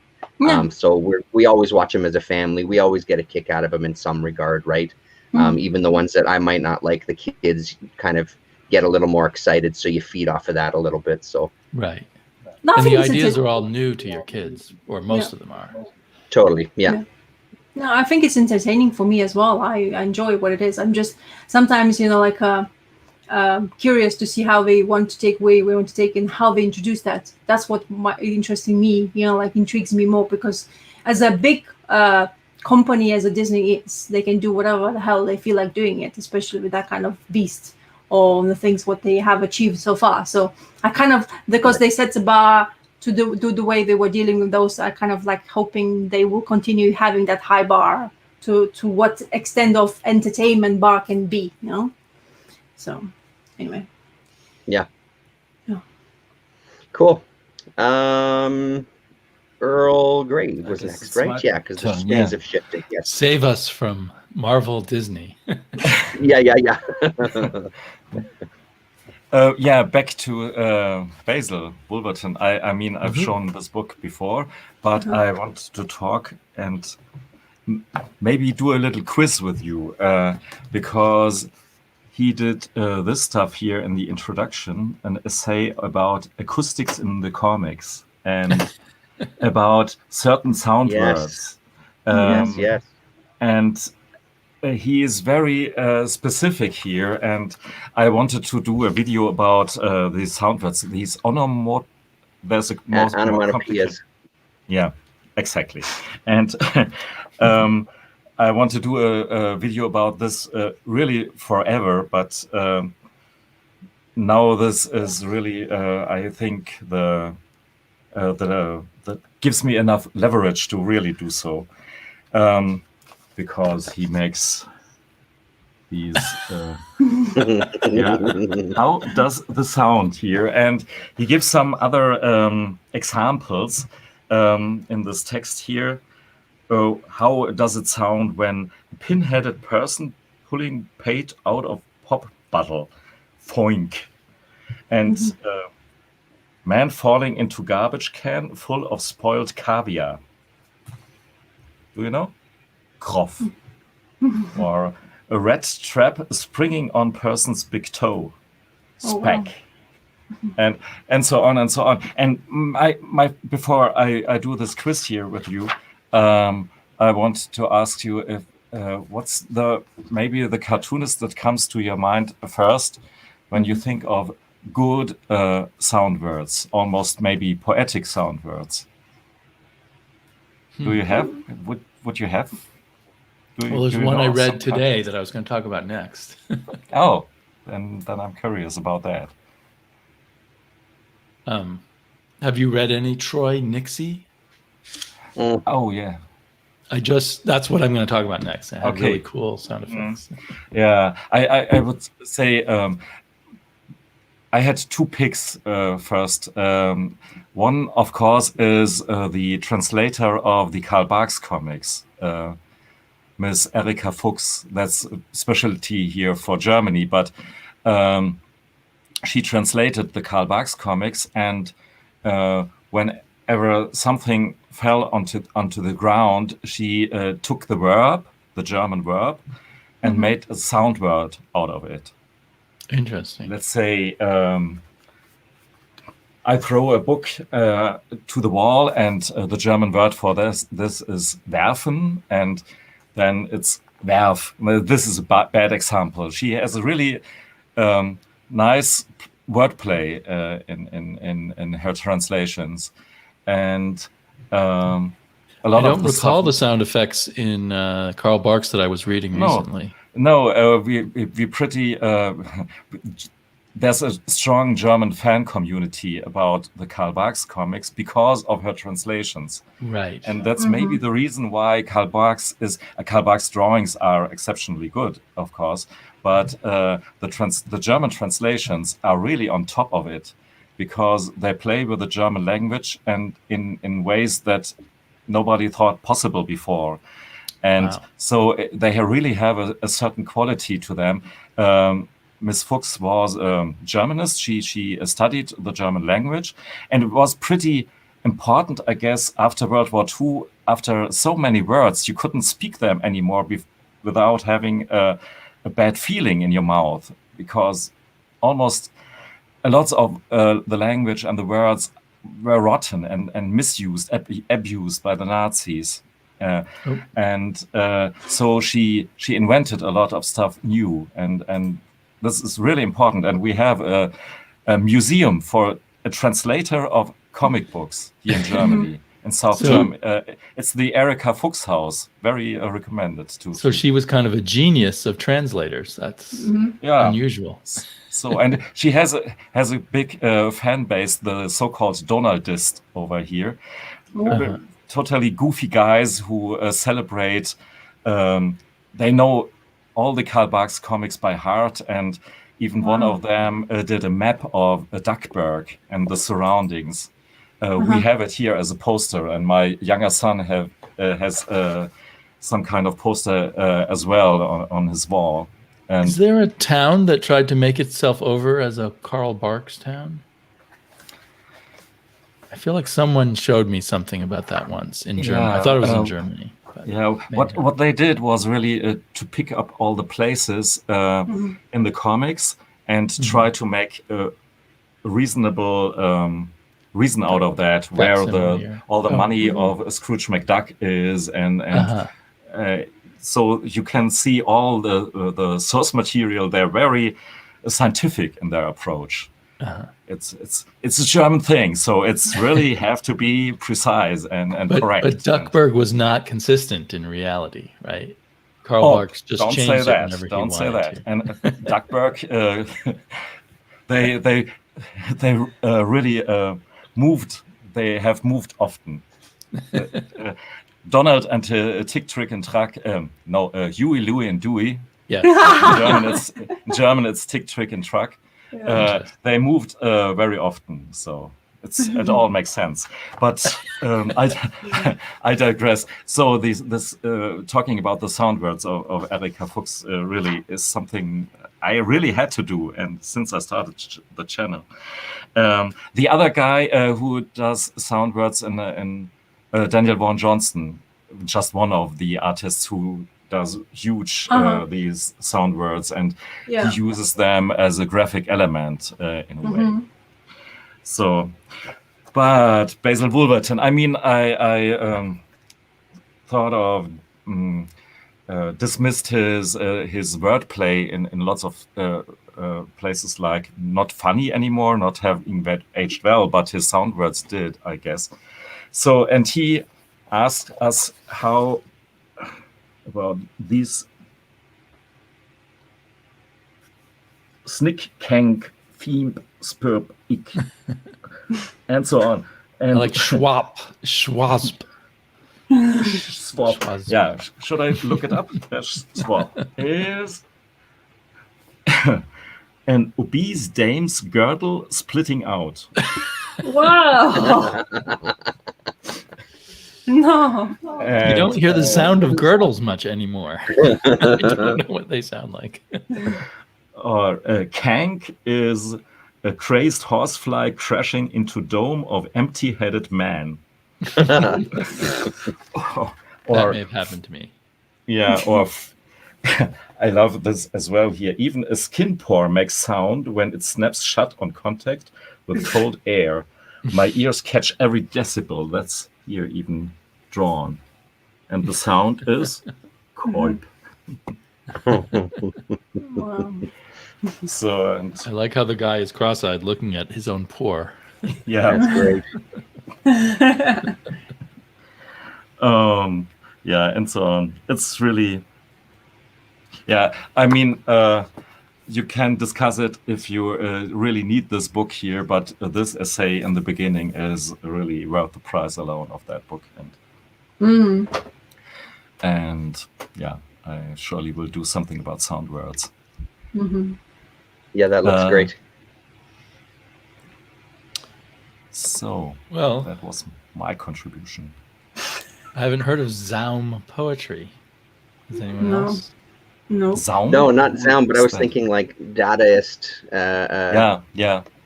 type of poetry, like that is the thing that I would associate those kind of words, you know? Yeah. Exactly, yeah. Wow. Mr. Sleepy Reader. Yeah, so I was just reading this book by Troy Nixie, and he loves using, I can get things close enough, he loves using sound effects in all kinds of creative ways. Not really the words themselves, but how he locates them on the page. Right. It's just one page with a lot of examples. And maybe some of them are a little weird. Hook! Lamp. But he's very creative with the, so this is called Vinegar Teeth. Came out a few years ago. I got the first issue in singles and then missed the rest, so I picked it up in a trade and then forgot to read it till now. But so I'm starting with the with the sound effects rather than the, like here. He does a lot of playing around with word balloons and sound effects. And now I wish I'd like put sticky notes on all the best ones, but you know, here's sound effects of a car coming out in kind of this red gas behind the car, going wee oop, wee oop, wee oop. But sometimes in people's dialogue, they'll be making little effects about what they're actually doing physically. But anyway, one of the things I really loved about this book, or about now, I suspect all Troy Nixie's work, although this is the only example I have, is just the graphical way he combined everything. And another notable thing, and I've often wondered why more people don't do this, is none of his word balloons are white. They're all different colors. And I think that, especially with modern coloring, that looks better on the page than all these white word balloons that just sort of pop out graphically separate from the pictures.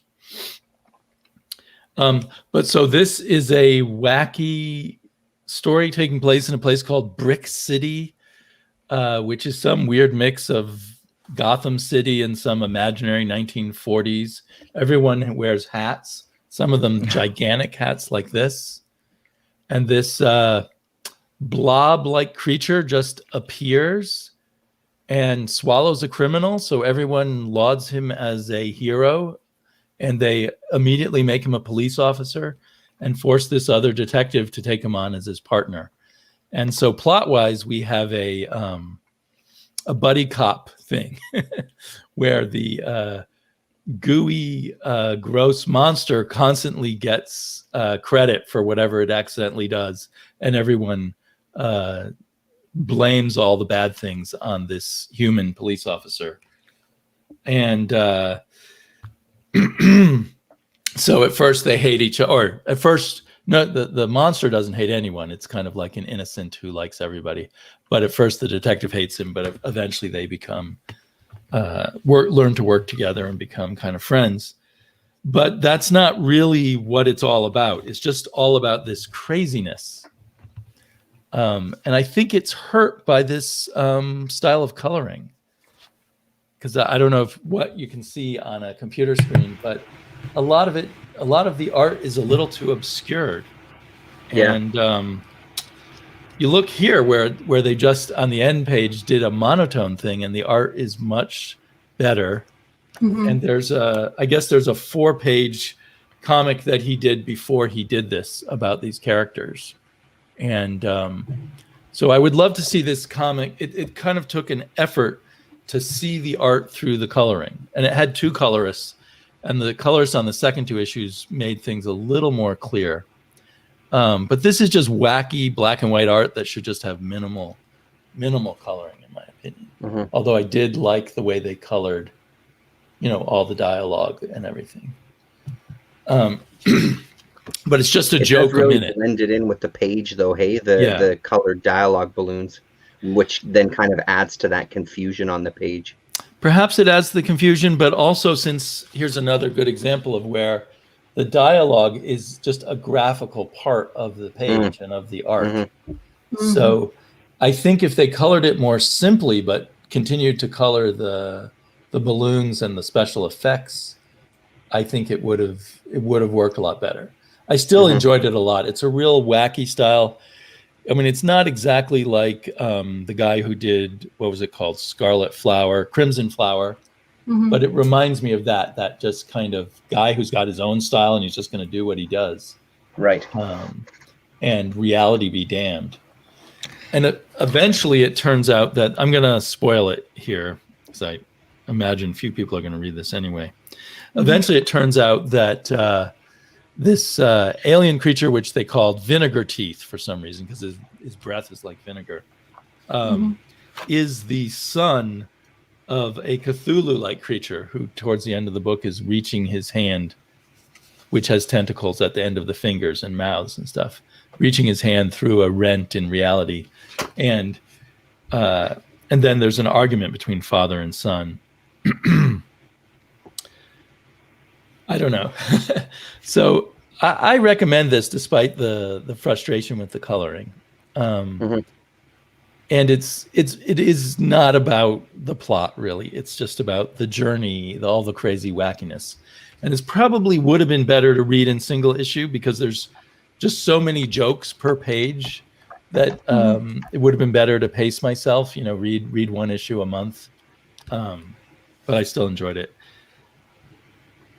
So has anyone heard of Troy Nixey before? No. Yeah, I've heard the name, and I was wondering if it was one of those names that was also kind of big in the 80s as well too, but I'm wondering if it's I'm confusing a couple of things. Maybe he did some 80s undergroundish things. Like right, look at the sound black and effects white there. thing. They're just going through between dimensions and stuff. Right. There is at the back, they mentioned some other books by him. I guess he did a little work with Neil Gaiman, maybe illustrating some of his stories. And something called Black Sinister. I think he also did a variant cover for everybody's favorite Red Room that was just a cover of like guts and bowels and that sort of thing, for the second issue there. So maybe he's part of that generation of artists, that those guys are part of, the Red Room guys. There's a better look at the hand of the Cthulhu-like creature. He did a book together with Mike Mignola called Jenny Finn. Mm-hmm. I actually, to be honest, I couldn't remember that, but I've looked it up right now, and I remember having I read think that. they thought maybe they were going to sell this to Mignola fans, and they got the colors to do kind of a Dave Stevens type coloring. But because the art is so frantic, you get so much franticness with the coloring when you try to do sort of gradations and shades and lighting and stuff. And a flatter coloring would have helped. But it's just a lot of fun. Yeah. And it's kind of one of those, I kind of feel like Dark Horse must have taken a big chance giving him his own series, and I wonder if it paid off, or if there'll be more by him. Or maybe he's doing more underground stuff right now, and I just don't know about it. Yeah. Cool. Oh well, let's go here. So I finished this yesterday. Okay, react. There we go. I finished this yesterday. The Meta Barons tome of a book. I have to say that the idea behind it is ridiculously good. I love this idea of building this whole world and kind of going back generations and generations. There were a couple of parts where I struggled kind of reading through it. But honestly, the end payoff I thought was well worth the journey. I really, really loved the way that it ended, so much so that I went back to it later on that night to kind of have a look through it again. They also include in this one a couple of stories that I don't remember if they weren't published or where they showed up. And those ones, I didn't give them their full kind of space. I sort of flipped through them because I kind of want to just sit with the way that this ended, as opposed to going into some more kind of lore of the characters. So, I mean, I guess the timeline, and I mean, both of you can correct me if I'm wrong on this. The timeline on this, as far as I understand it, is he's tried to do Dune. It's kind of failed. And then he kind of comes to this and does this. Am I correct in that? Yeah. Yeah. And there's some things like the Shabda Oud in here, the race of women witches, like that just screams Dune characters, you know what I mean? So things like that were great. Even though to this last. Go ahead, Earl. Yeah. I think the Incal, the whole Incal was before, and Metabarons came later. A lot later.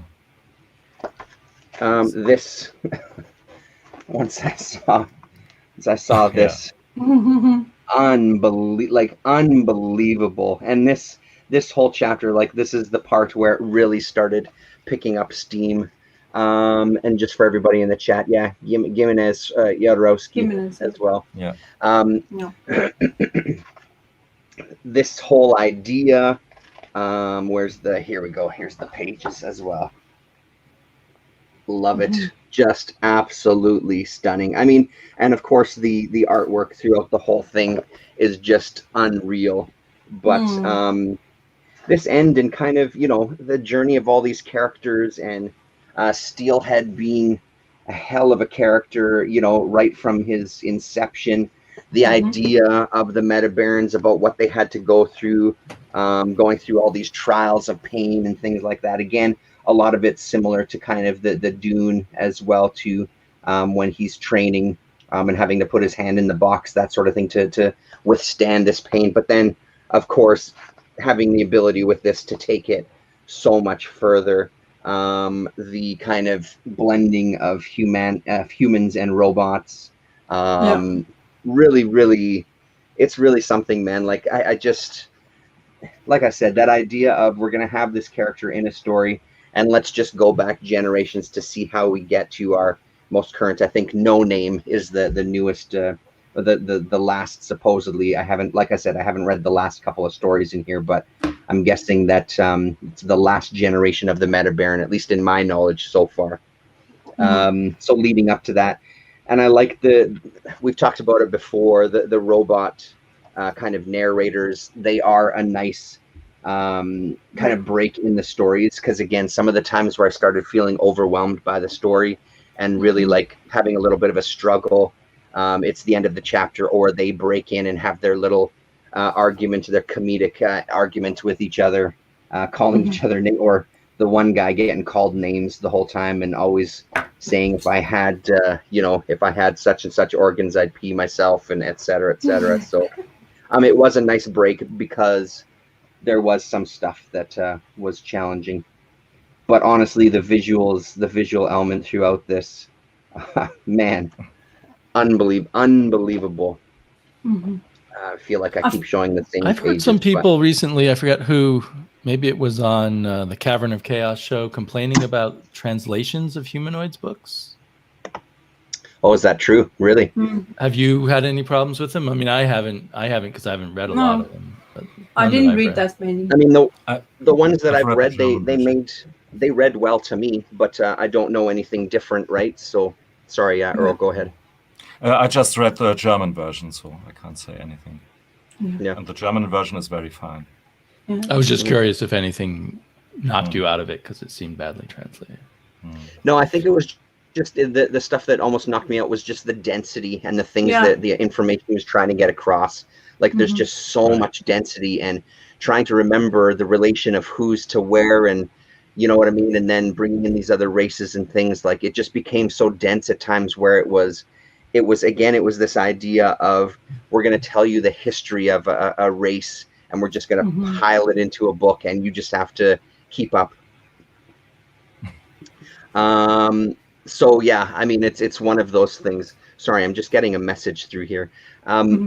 But other than that, like I loved the journey. It is one that I could see myself going back to. Maybe not immediately to sit and read again, but I definitely see myself coming back to it to kind of just go through the story again, and maybe put less pressure on reading every balloon and really going that way and absorbing all the information. But yeah, well worth it. Well worth it if you can see it. And it's nice to have kind of all collected in one hardcover. Yeah, that's. I don't know if I have anything new to add to the talk that already has been. Go ahead, Rasa.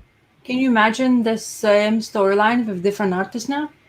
Could you put somebody else to do the same story? Because I think this story is mostly, for me, felt like it continued driving me forward to read the story because of Jimenez art, because his innovations of the things, and then the space, all those ordeals of the, like chopping the limbs and all that.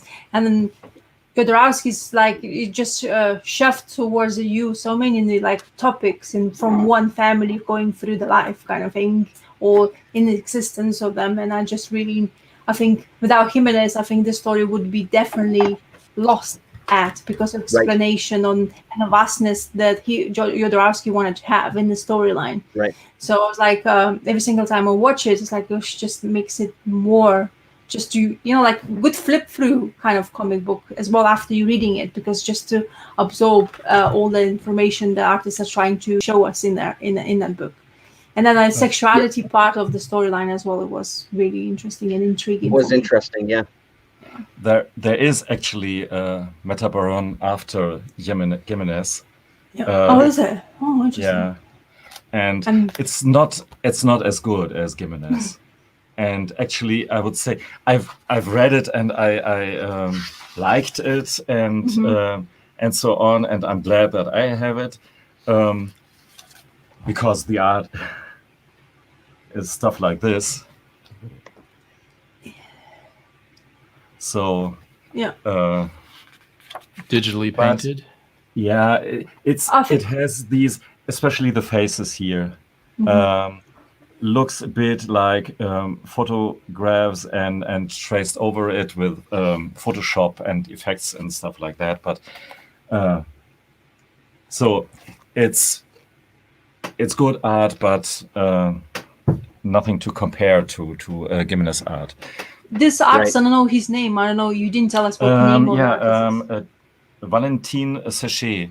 There's a YouTube video of him drawing the main one of the covers, and he's using mixed media. I mean, he's using media like a proper, like a traditional art, and the way he's using it is beautiful to look at. I think a lot of views has been because meta barons are quite there's people following that because of this story from Jodorowsky, so there's a fan base. But this guy in particular, who is an artist, and this one you show in the book, he even has this video and he's drawing it those meta baron characters, and it's really looked. Yeah, maybe with some panels, but when I look at faces like this one here, this looks so photography to me that I hardly believe that it was probably not done without photos. But on the other hand, there are monsters that don't exist in real life, like this one here. So yeah. Also, the same artist, I think he done some new Valiant, like Valiant came out with some stuff, new stuff. He tried to push it. I think he was in there as well. Right. As far as I recall or remember people saying about it, because I'm not really familiar that much after. Because reading that Meta Barons, I kind of didn't want to delve because there's lots of things you can go delve into more, the history and all that stuff, whatever. It forks out after them, but the main story was really intriguing to me. Yeah. Right. Sort of related to some of this, I think what you were saying, I think if this series alone would have been kind of tackled by a couple of different artists, I don't know if I think that would have drawn me out of it even more. I'm glad that they were able to kind of stick to it together and really give us these, what are they? Is it 7 or 8 volumes? I can't remember. I think that would have been really difficult for me to kind of maintain, because I mean, that visual style, I think in something like this, normally in some other books, like we've talked about it before, where the change in the artist doesn't necessarily have any effect for me personally. Sometimes I think it works to its benefit because you can you get to experience somebody else's interpretation. Something like this, though, where it's dense, I think that would have completely, I don't know if I would have been able to follow it. That visual element helps kind of keep me on track throughout it, right? With this one volume anyway. And then we'll see if I go beyond it. But it was end of the day, though, I'm really glad that I read it. There's some of these things, Jodorowsky wise, that they do feel like, oh my gosh, this is going to be an epic. Like I've got to build myself up, and I've got to be in a mood for it because I've got to be ready to absorb. And that felt like that for this book, which is why this one took me a little longer to get through. I've been reading it now for, probably a good month off and on, right? Because I can only do so much at a time. But yeah, I'm glad that I went for it, though. But you'll see how good Jodorowsky is and how important he is for the storyline when you read something that was written by Juan Jimenez himself. He did some science fiction stories where he wrote the script, and they are not near as good as Meta Barons. Oh, really? Hey, yeah. So, and I really still like his art, but he and Jodorowsky, they were really a good team. Yeah. Cool. I think Gore was telling me before that Jodorowsky's got a good tarot reading channel on YouTube as well, too. And I subscribe to it. I haven't watched a video yet, but he does kind of like 15-minute videos where he's talking about the tarot and kind of giving predictions and how to conquer certain things in your life. So I'm curious to check that one out to see what he's got to say. Right. Rasa. I don't have any more reading. I haven't done any more reading. Are you guys still hearing me? Am I okay? Yeah. So okay. The only thing I wanted to show is that Damien was saying to me, like when you were showing last video about this Red Sonja issue 1, he was this is my original copy of Marvel's comic. Oh, you have the original and I had the facsimile. Yeah, that's the one, and I was wanted to show to you because I found it. It's funny, after the video we spoke, I found the issue. I was like, woof! Thank God I have it. Because Could you show a little bit of the coloring? Because I thought the coloring was suspect in that facsimile. I'm just gonna step away for a minute here. Sorry, I'll be right back. Okay. Oh, okay. So this is the first page. Yeah, it looks much better there than the facsimile was recolored and not well. Oh. They didn't say that because they said it was a how do you facsimile. do a facsimile and recolor it? This is a contradiction in itself. Yes, it is a contradiction. Yeah, that's just I really like the Yeah, it looks much color. better. You're lucky to have the original and not the facsimile. Yeah. Because how about the second story? I'm curious to see what that looks like. There's only one story in here, though. Really? Yeah. As far as Did the facsimile? Yeah, facsimile I think is much bigger because the my facsimile must have not really been a facsimile then. Yeah. Because a facsimile means they reproduce it exactly as it was.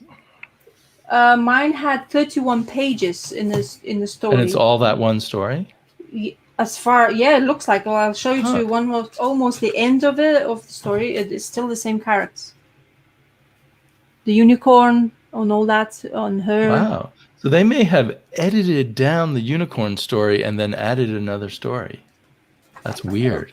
I don't remember. I remember reading it, but I don't recall because I haven't read it. I just looked through it again. But as far as because I was surprised, I was looking for the second story like you were having in that facsimile, and it's like, but that it doesn't happen in here. I think the unicorn story was only about 12 pages long in the original, in the facsimile, not the original. Oh, really? Interesting. Well, there you go. That's overall very strange. Yeah, I don't know where I put the facsimile, but it's not around here, so I can't grab it. I really like this page. That's very beautifully. Red Sonja looks great in this page. Yeah, absolutely fantastic. Anyway, it's really good to look at again, and thank you for basically showing me about this. I was like, I have it because I remember. And another thing, now I'm triply jealous that it has better color, and I didn't get the whole story. Yeah, because the cover, as I say, it's all about the unicorn in the story. As I say, it's 31 pages with the ads as well. Don't forget. But, right. But still. Yeah. And then another one I don't know if your facsimile said, but there's a female writer in here. Yes, Clara Noto, and I've never heard of her before. And apparently, if you Google her name, she only did Red Sonja.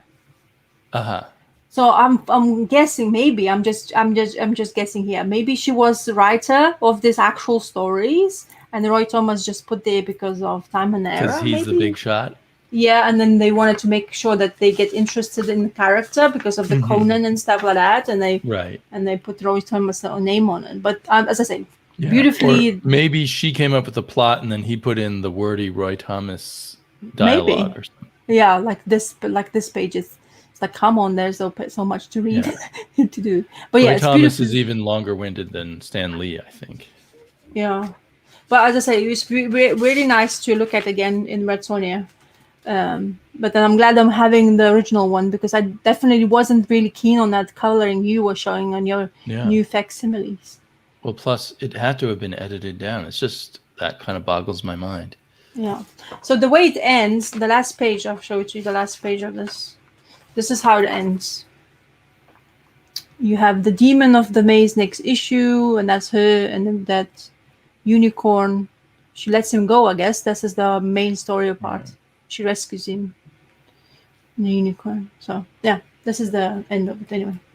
So, and Thorne has got such a good style. I love the look of those pages. So great. Yeah. It's that's why, when I got into Conan, and I was and now of course, I got into Red Sonja first, not Conan, because Conan is all about sleepy reader, watching sleepy readers videos and stuff like that. But then Red Sonja is because it's female. I was intrigued and stuff like that. So, and I thought Thorne is like fantastic in his issues, and it's really good to have original one.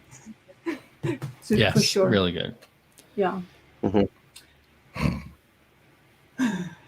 Man, this computer is just crying slightly that I have the bad copy. Well, do you think they are pricey? I don't think they. No, I could probably, and I might even have it. I don't think I do, but I might even have it because I have picked up a lot of Red Sonja by Frank Thorne over the years. Yeah, because I wouldn't be surprised if you would pick up because of the Conan reading you have done so many times and you have so much collection of it. So, yeah. Never played Lee Prover Unicorn. He probably did 20 or 30 issues, and I have a lot of them, but I'm not sure if I have that one. Yeah. So I, as I say, I haven't read anything else anymore, guys. So I was injected with a second shot, and I was like, comic books wasn't something I wanted to be reading at the time. I was just feeling sorry for myself. So I'm glad they got you the second shot. Yeah, I was thinking. I actually was trying to. My mom gave me a panic mode because she's like, "Oh, you're supposed to get it like quick," but the system in my country and UK is completely different when it comes to this kind of dealing of this. They tried to give everyone the first shot first rather than give 2 shots. And then comparing my country, who has 3 million people, and then England, who has what 15, 11, I don't know, million people. I don't know wherever it is. It seems to be a lot anyway. Yeah. So yeah. Anyway, so I got my second shot, and I was very grumpy in that time. So no comics for me. Comic books wasn't. I couldn't concentrate. Actually, I was kind of like lying and feeling sorry for myself. So yeah. Anyway, Mr. Gray, what do you got? Yeah. As especially Terence knows, there are these artists. Benoit. Francois Coyton is the artist, and Benoit Peters is the writer, and they created their own universe about these mysterious cities, and each of their stories plays in a different city that has some kind of resemblance of a real story over here, like Paris, and it's called Paris, written a bit differently, and they explore this imaginative universe of them as it is a real world, and they are the explorers, and they travel into their into this world of these mysterious cities, which is some kind of shifted mirror world to ours.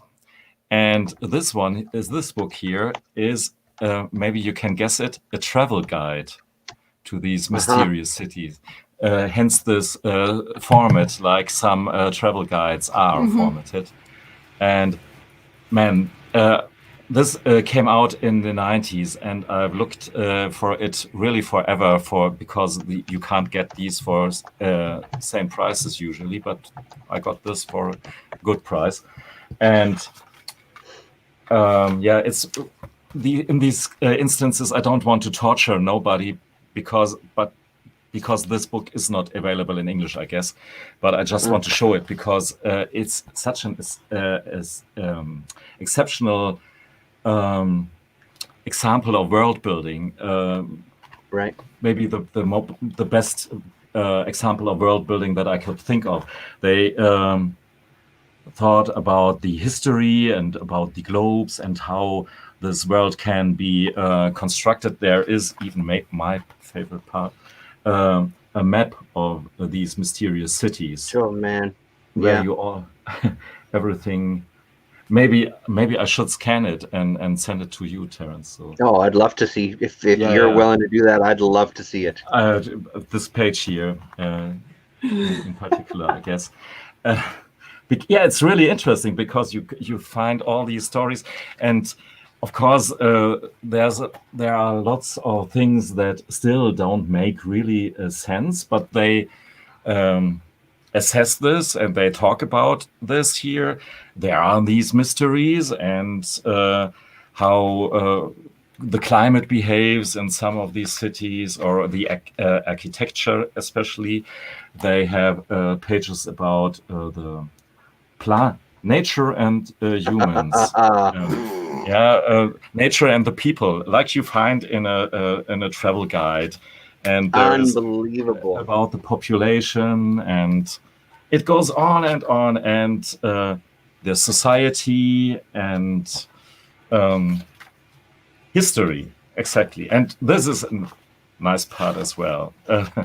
You have a chronologic, a try of the chronologic of all the events in the stories, and they have a very own timeline, starting with the build of the tower. And one of the stories is about a tower, and this is what the birth of Christ is in our counting, and they count after the years of the tower. And so each, and you will find lots of details in the story when you have read the comics.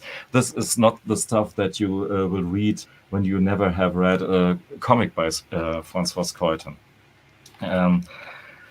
This is so much fun, I can't tell you. And we have this is actually a map of the real, how is it called? The Palace of Justice in Brussels.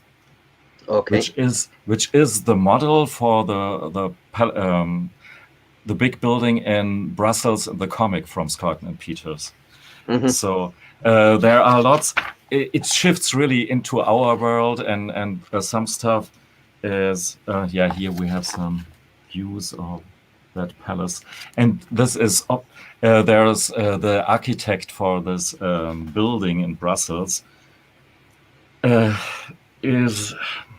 Yeah, he is a real character, of course, and it helps, of course, that Francois Coyton is an architect, and he did some railway stations in Belgium and I guess in the Netherlands, as for the most part in Belgium. So it goes on, and I haven't finished reading it, but it's. Yeah, we have here even recipes for local food that you can eat, and of course, all the big cities are listed here with short descriptions. And in case when you're there, what you can visit there. Yeah. So, and there's another book. Maybe I show it another day, but in which they collected a newspaper, The Echo of the Cities, with articles about events in the world of the mysterious cities.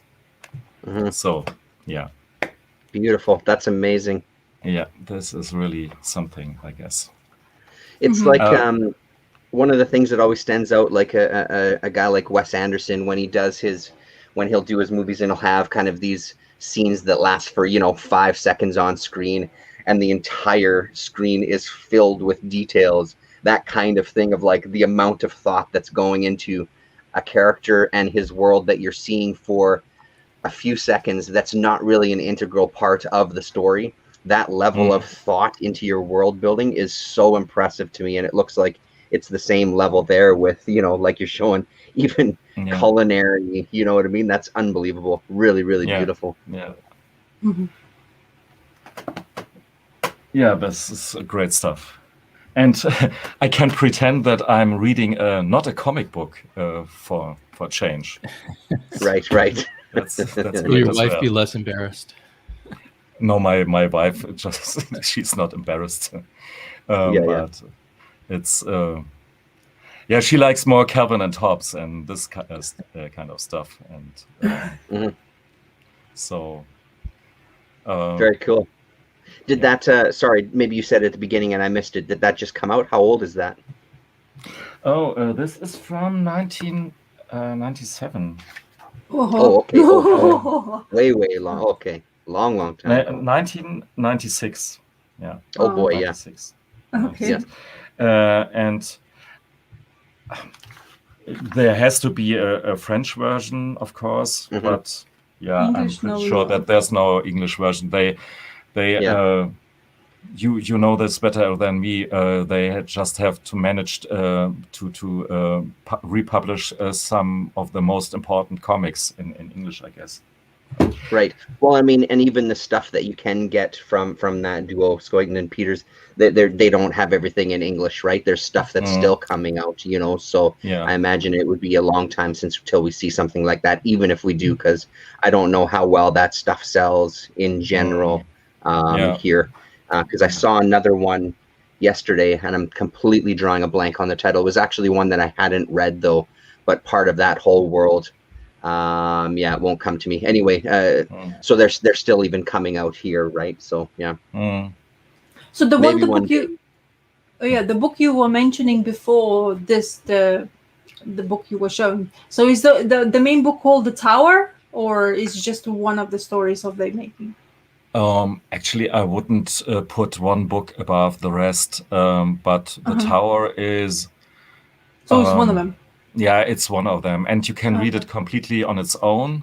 Yeah. And but they later on made it some kind of myth, because there's this huge tower, almost like the Tower of Babel, Babylon's tower, and he is some kind of the janitor of this, and he has to take care of it, and climbs through these from one store to the etage to the next one, to the level, through the levels.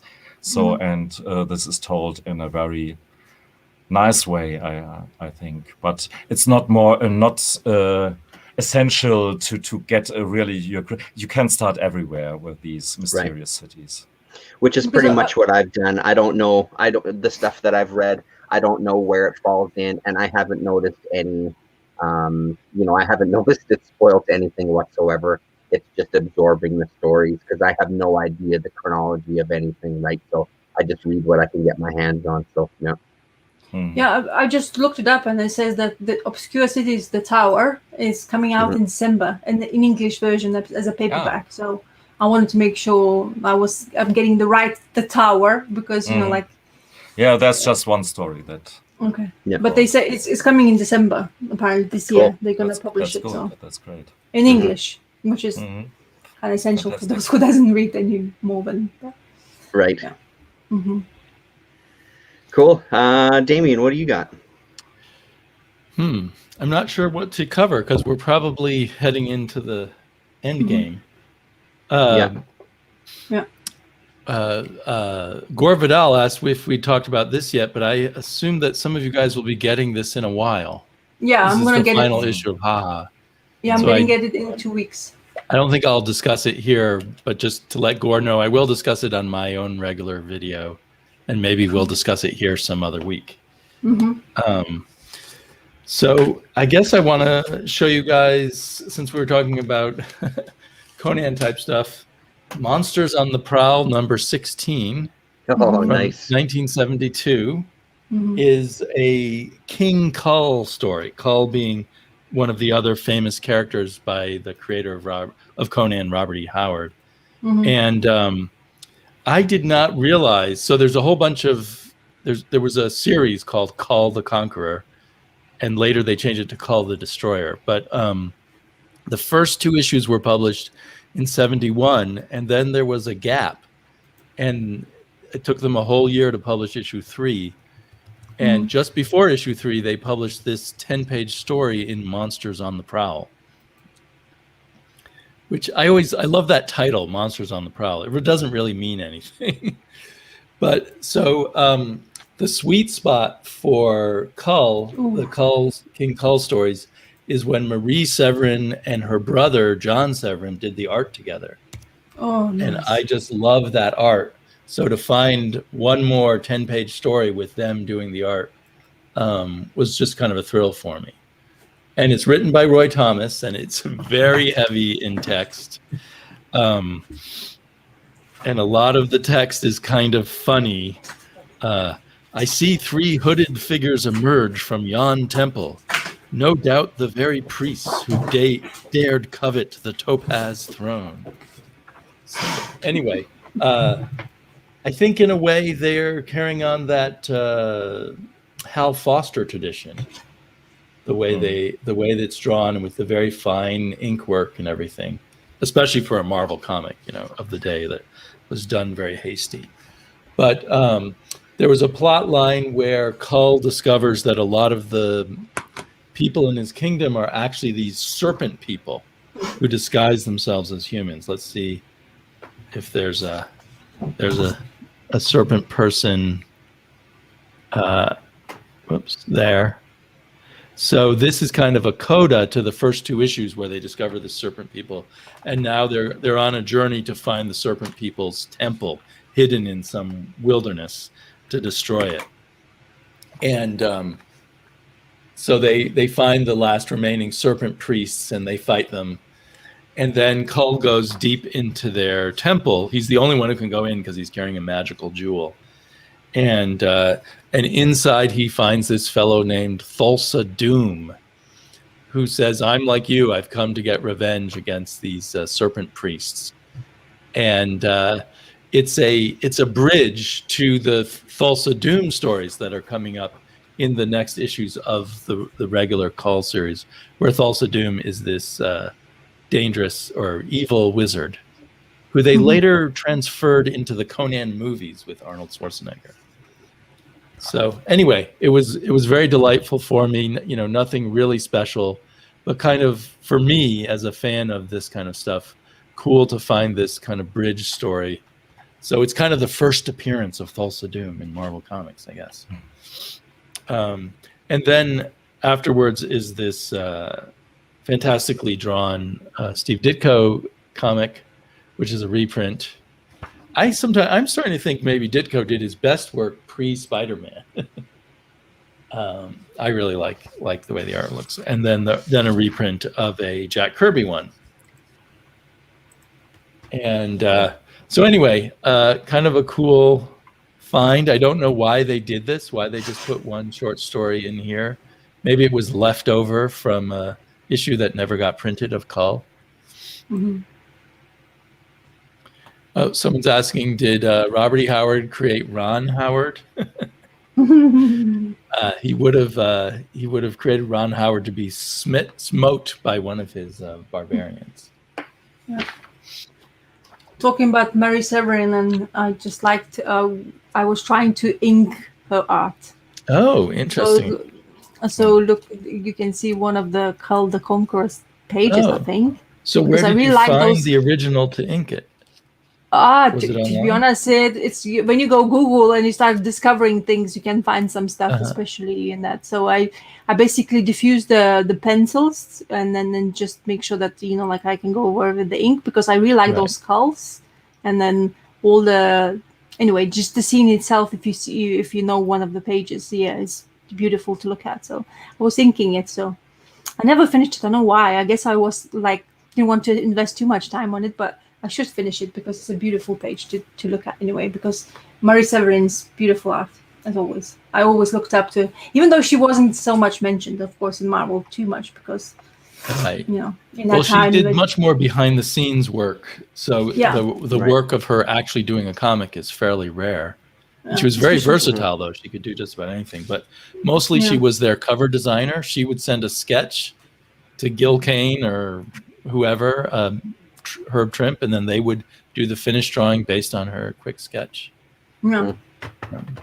And her brother John Severin was one of the great inkers going back to the EC days. Yeah, exactly. And I think John Severin did the cover by himself.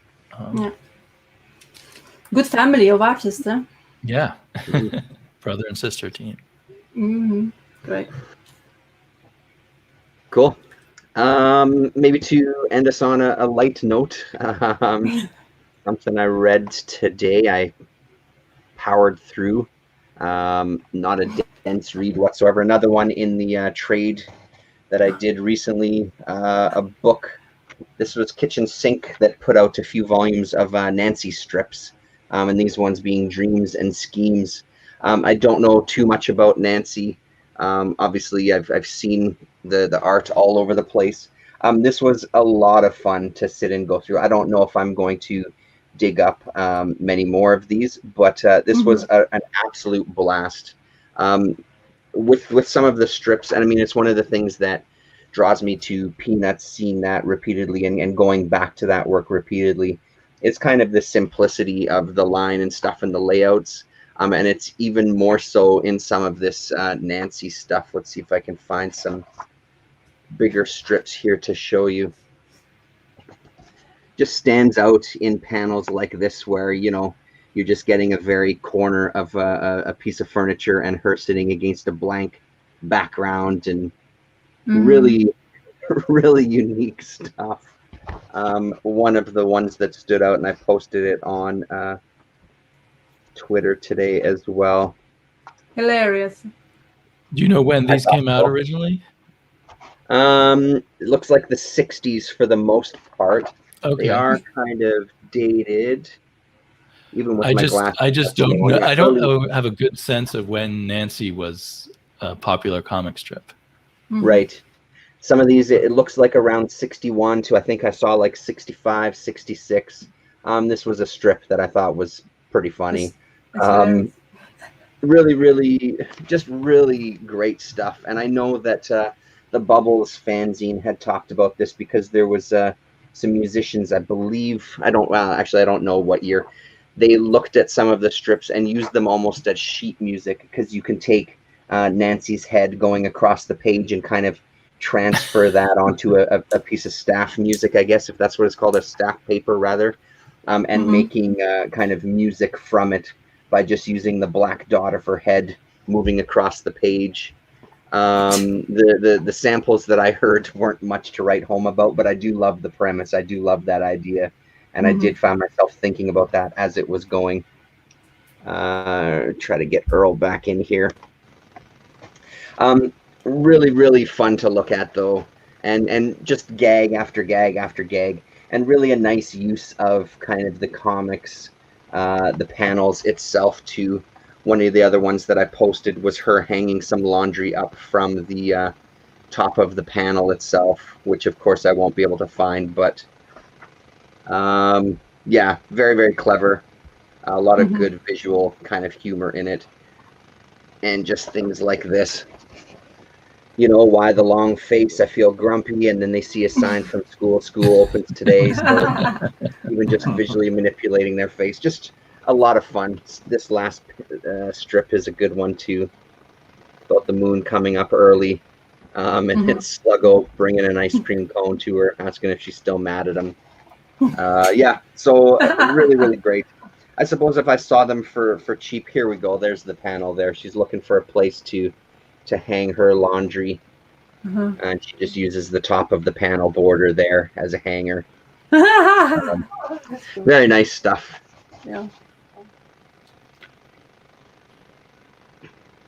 Yeah. Really, really simple, but well done. And like I said, a very, very light read as I fired through it this morning, laying on the ground upstairs. Yeah. You think Lillian would like it? I'll probably pass it on to her, see if she does. Yeah, she may dig it. We read Mammo that I showed off last weekend. Right. We read that this week, and she loved it. And it was a really good moment of kind of this realization of monthly comics, because we got to the end and she was furious. What do you mean that's it? Yeah. There's more. There's got to be some more. It's like, well, you got to wait a month. That. What do you mean a month? We got to wait a month, and trying to wrap her head around what a month is even. But she loved the book, so it was a really good experience reading that with her. Oh, the kid's perception of time is beautiful. Oh. Yeah, totally is. Yeah. She's trying to figure it out. And I was telling her that, it's a 5-issue miniseries, so that means the last issue will come out in November, and that's she was born November 1st.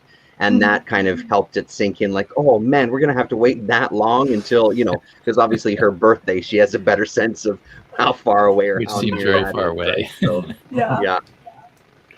Well, and our kids are growing up in an age of instant gratification for so many things that waiting on a story to finish is very unusual. Well, and we just finished reading. She's a big fan of, she's loving the Jedi Academy stuff, and I'm completely blanking on that artist's name. We just finished reading a volume of that. Surprisingly fun, actually. Really, really good the way that book is laid out. There's almost like daily strips. Then there's kind of pages of blog entries and diary entries. The main character, he writes a comic strip about the Ewok pilot. It's an Ewok pilot and a Jawa pilot, so kind of their interactions. So that's kind of put through the stories as well too. It was really, really fun. I can see why she likes them. She has me hooked on those now too, so we're going to keep our eyes out for more of that. Cool. Nice. Right on. Shall we call it a day, everybody? Sure. Okay. Thank you very much, everybody who's hung out for us. The usual the usual gang of folks in the chat. We really appreciate you all spending time with us and, you know, making us laugh and just kind of the information. I scanned through some of it, and there's a lot of talk going on in here that it's another one of those shows where I'm going to have to go back and just scan through the chat to see what I missed, because I know I missed a ton. That's right. That was the running theme today. Yeah, thanks to Scott Connor, as always. Oh. Okay. Architectural Foam Panel says he uploaded a new video. And that's good to know, because I often miss people's videos in my feed. Yeah. That's very cool. His videos great. have been excellent. It's another good one. That's cool. Right on, everybody. Thanks very much, and we'll see you next week. Whose channel are we on next week? Mine. Rasa. Kate, Rasa. We'll see you all next week on Rasa's channel. Have a good week, everybody. Okay. Bye-bye. Bye. Bye-bye.